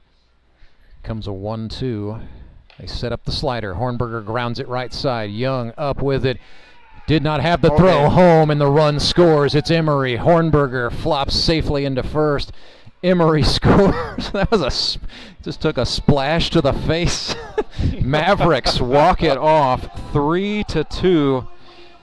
Infield single is how we will score the final hit off the bat of Sam Hornberger. 3-2, your final score. Elite Promotions Elite Performer of the Game. It's got to be Sam Hornberger, right? He just delivered. Sammy Bammy. Walk it off. The Mavericks. But I will say, I think Juarez deserves a pretty big Oh nod my there gosh, too. 4 shutout innings for Joe Juarez. Yep. And the other guy I think we really have to recognize, Claybo, is Devin Phillips, the catcher. RBI single in the 7th, knotted the game up 2-2 and really made all this possible. Absolutely. But he was 2 for 2 on the night. Had a walk and an intentional walk that then set things up for Cram and Hornberger to get the job done there. So, well, do you have enough microphones to interview all 3 or 4 I can interview 2. I guess I could just leave and let the Mavericks talk amongst themselves. There you go. Don't tempt me to do something unconventional, pal. But no, in all seriousness, yeah, Sam Hornberger, first star. If we'll just borrow from hockey here. So first star is Sam Hornberger. There you go. Second star is Joe Juarez, and our third star is the catcher Devin Phillips. And what was, just yet again a well-manufactured total team win for City here tonight. So with that, the Mavericks improved 2-4. Metropolitans fall to 2-4. That also evens up the season series between these two teams. So head-to-head criteria is now wiped off of the map, and it all will come down to the final week of the regular season to determine what's going to happen in that playoff picture. Things are getting thick with two C's right now, Clay Odell. I love it. That's good. No, then this is these games today. These have been great ball games. Yep. And as we have been approaching the playoffs, games have become less and less blowout, less and less high scoring per se, more real honest to goodness, just solid pitching, hitting baseball. And today, to see all the small ball that we've seen, a lot of foul balls, a lot of good defensive plays, it's going to make the final week of the season next week exciting, and I think it's just going to get everybody jazzed up, and we're going to see some really good playoff baseball. Can't wait for it. Well, Clay Odell, thanks for stopping by. Well, next time we will see you in action will be with the Ozark Mountain Ducks. You guys have the 3 p.m. game against the Nixa Suckers, and heck, maybe we'll just have you back on baseball night in the Ozarks next week, 6 p.m. I actually won't maybe? be here No, next no. week. It's my son's birthday. Okay. Big NASCAR kiddo. Oh, and nice. You're going to Kansas. We're going to Heck Kansas. yeah. Well, you better root on my guy, Austin Cindric. Okay, That's all right. I'm a Penske guy. Yeah, we like him. I'm more of a Martin Truex Jr. guy. Okay. And then right behind him, I like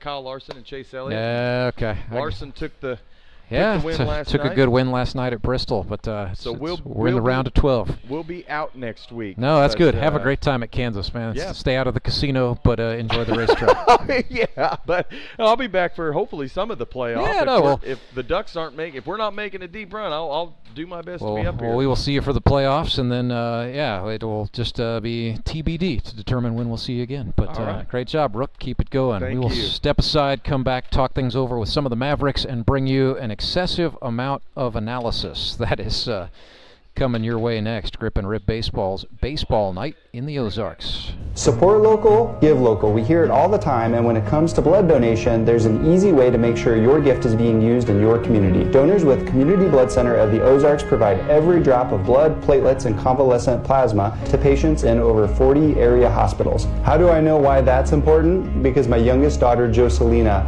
is alive today thanks to local blood donors. Find out how you can help at cbco.org. Local donors, local patients. That's the Community Blood Center of the Ozarks difference.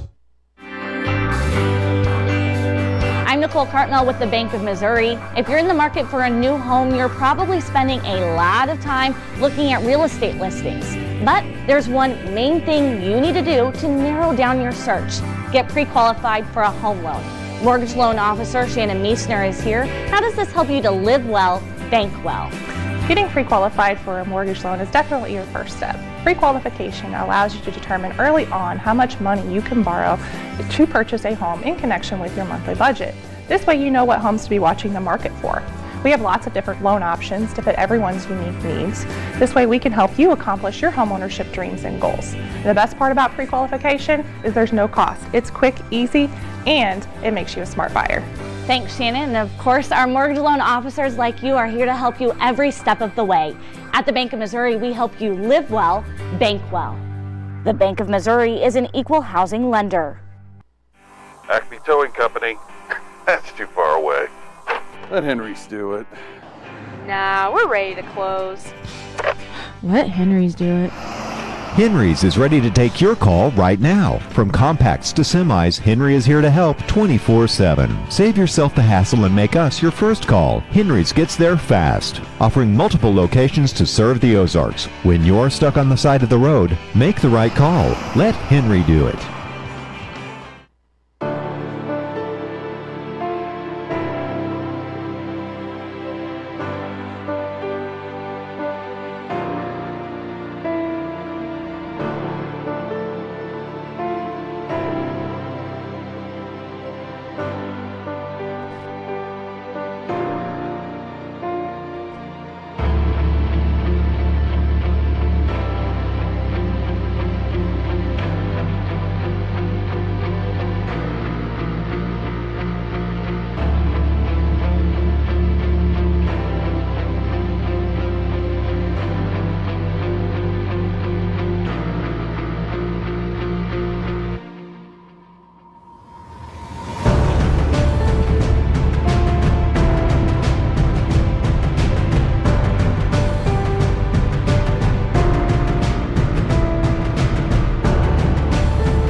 Sports Complex, where the Moon City Mavericks are winners. Do not attempt to adjust your device. This is not a repeat of a week ago. A 3-2 walk-off in the ninth.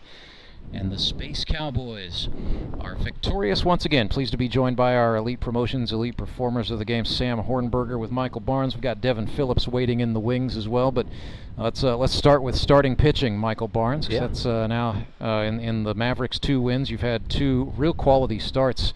What has changed for you as far as your approach to pitching goes, and the way you've gone out and attacked hitters the last couple weeks? Really, I'll tell you, it's nothing physical. It's all been mental. I think I've just started to think less about what all is going on around me and controlling what I can control. And I've seen positive outcomes from that.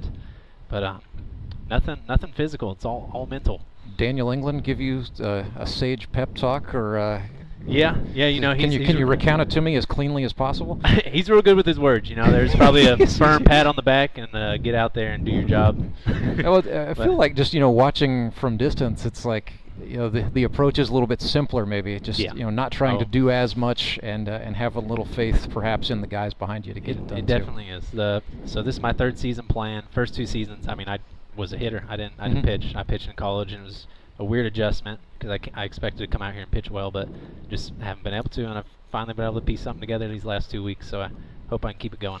Well, you and the Mavericks keeping it going for sure. Let's talk about Sam Hornberger. It was rough night for a while there, but you came through when it mattered the most. So just tell me about your thought process as you're walking up there to face Clay Murphy. Bases chucked and 1 out. I just did not want to strike out again, I'll tell you that. Clay's a great pitcher, so I was just trying to put the ball in play anywhere, just getting a run home. So that's kind of the whole mentality going up there. I felt like I had some good pieces, but just couldn't get it together, so finally got one through, and it worked. Another walk-off. So I felt like we saw you go 2 strike counts was kind of the theme for you throughout the night. Had a couple of great battles with BVG, and Clay Odell, my partner, and I were kind of wondering out loud, what's it going to take for Sam Hornberger to break through and get one? So infield single in the ninth, that's all you needed. Yeah, it works. Yeah. So what has this meant to you, Sam? After you guys had a cold start to the season, to get it together and just sort of get overall momentum rolling in the right direction right now. Yeah, I think it's just been kind of a grind the whole season to finally find our rhythm. I think we've had a lot of close games that could have gone either way. Just kind of got unlucky. So it's the right time to get hot if we're going to get hot. So I think we got some good momentum going in the playoffs pretty soon too. So good time to get hot. I always like to ask this of rookies. How did you find Grip and Rip baseball? How'd you end up here? Yeah, well, I played at Glendale back in the day. Yeah.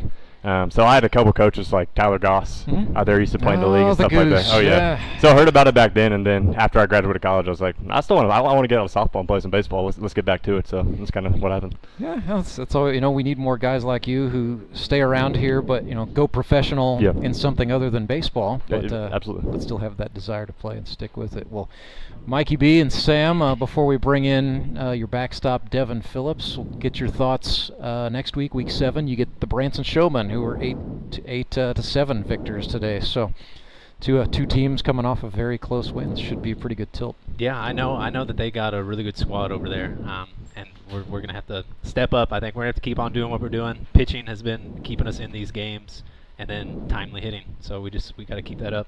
Well, before I bring him on and embarrass him, what can you guys say about the job your catcher Phillips did tonight? I love having him back there, man. He's so good. He gets me so many strikes that are balls. Love that. He got some good hits today too. I mean, he crushed it. So yeah. All right, let's bring him on and talk to him. But we'll say good night to both of you guys and congrats on a big walk-off win. Michael Barnes, thank you, Sam Hornberger with us. Go ahead and take the headset. We're gonna do it hot. So get in here, Devin. Where are you at, my guy? All right, first of all, and how, yeah, got the right one there. All right, so how, we'll talk about the hits in a second, but I wanted to talk to you about the ninth because after Ryan Cram moved the runners over, I thought to myself, this is probably the hottest bat in the Mavericks lineup tonight. What are they going to do?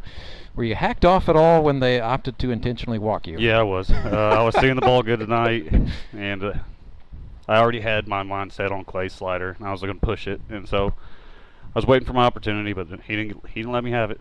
So, but we still got the W. Yeah, well, talk me through. Let's go back to the 7th inning because you did get to deliver a big hit then, an RBI single.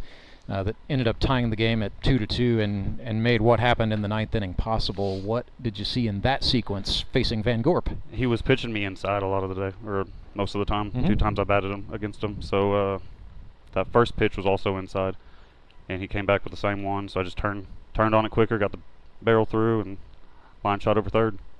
So no, I'm telling you, I've been seeing the ball all year good, but tonight it finally came through. So. Hey, maybe it's just the lights, right? The lights. You're an electrician. Exactly. You just needed That's the lights what on. Yep, and my kids. My kids tonight were loud, and that was exciting. Yeah, so. I mean, okay, so I make light of it quite a bit, but I mean, it's really no laughing matter. You and your wife Zoe have 7 kids. 7 kids. Yep. So that, I mean, what is a typical like day in the life? I mean, what do you wake up at like 4 o'clock? I and wake just up at start 4, making lunches. What's the deal? And I go to work. Okay. So she stays at home, and so she's the real captain of the ship. So couldn't do without her, to be honest with you. Yeah. Like 7 kids is a lot, but we make it work together. I mean, was that the goal at the onset? Was like, let's have a big family? Or did She in high school wanted a big family. Okay. She talked not so you much, into it? and it just happened. So no, it's a lot of fun, man, and it's been fun. Like, you know, you've been in the league a while now, so I feel like every kids race I get to watch the Phillips kids grow up a little bit. You've got, I know they're wrestlers, but you know you've also got some baseball, some football, some softball. I mean, you guys are running all over. A little bit of everything. I coach football too, 5th grade, my oldest one. And it's nonstop something. And so, right after football, we run straight into wrestling, and wrestling straight into baseball and softball. Yeah. So we have to usually split up during weeknights whenever we have games. But really a pretty good crowd. Like, what do you got? Like, what do you have? Like a 15-passenger van? What is the Phillips family wagon? We have a transit van, the passenger transit van. Called, So what does that? Seriously, what does that mean to you when you have, you know, you bring your own cheering section to the games, and you know, for your kids to be able to see you play, still get out here, and in the case of tonight, deliver big. Exactly. It makes me feel good. Like even Cole Hazelhorse said, like, that's awesome when he heard my kids, and then it's a warming feeling. And me being an old man, they still believe I can do it, and so no, it's awesome. And then they carry that into their sports. When my dad did it, I can do it, and so it's awesome. And they believe in me. And that's the best part of it. That's a lot of fun, man. Well, before we let you go, we'll just get your thoughts on the next game, Week 7. It'll be Mavericks and Showman at high noon. So you will not be under the lights. You will be in the sun. It's your one meeting of the year with the Showman, unless you run into them again in the playoffs. But good chance to grab some momentum for the postseason going forward. I'll go ahead and say the score: 5-2. We win. Okay, bold prediction. We'll leave it at that. Devin Phillips, Elite Promotions Elite Performer of the game, 2 for 2 on the night with a couple of walks thrown in for good measure. And we'll throw in at the tail end, you caught 4 shutout innings for Joe Juarez down the stretch, and a great night for your pitching staff altogether. The trust they have in me now, of calling pitches, and that's what it's awesome. We got a routine going now, and so can't wait to see what the end of the season brings us. So. All right, 5-2. We'll see you next week. See ya. That's Devin Phillips from the Moon City Mavericks. Winners tonight, 3-2. They walk it off in the bottom of the 9th. They intentionally walked Devin Phillips to get to Sam Hornberger, who delivered an infield single with the bases loaded, and they doused him in some cold H2O that I'm sure he didn't even feel. So with that, the playoff picture a little bit more complicated in the GRBL North. First of all, the Locos are 3-3, so they're in first place. Mavericks and Metropolitans are both 2-4. However, by virtue of the tie-breaking criteria, or fewest runs allowed, the Metropolitans hold a 12-run advantage. So, if the season ended tonight, Mets would be second in the GRBL North at 2-4.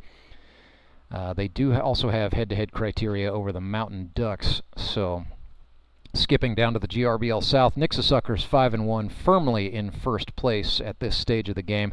Showmen are 4-2 with their win today, and the Mountain Ducks fell to 2-4. So, if the season ended right now, Suckers would get the number 1 overall seed. Locos would have the 2. They would get buys. It would then be still the Metropolitans, or check that, the Showmen would grab the number 3 seed. Metropolitans would be the 4. Mavericks would be the 5, and the Mountain Ducks would be The 6, I do believe, unless I'm... No, check that. The Mountain Ducks have head-to-head over the Mavericks, so flip it. Mountain Ducks would have the 5, Mavericks would have the 6. So Moon City, a lot to play for, trying to get out of the cellar. They could do it next week if that 5-2 prediction from Devin Phillips ends up holding true against the Branson Showmen.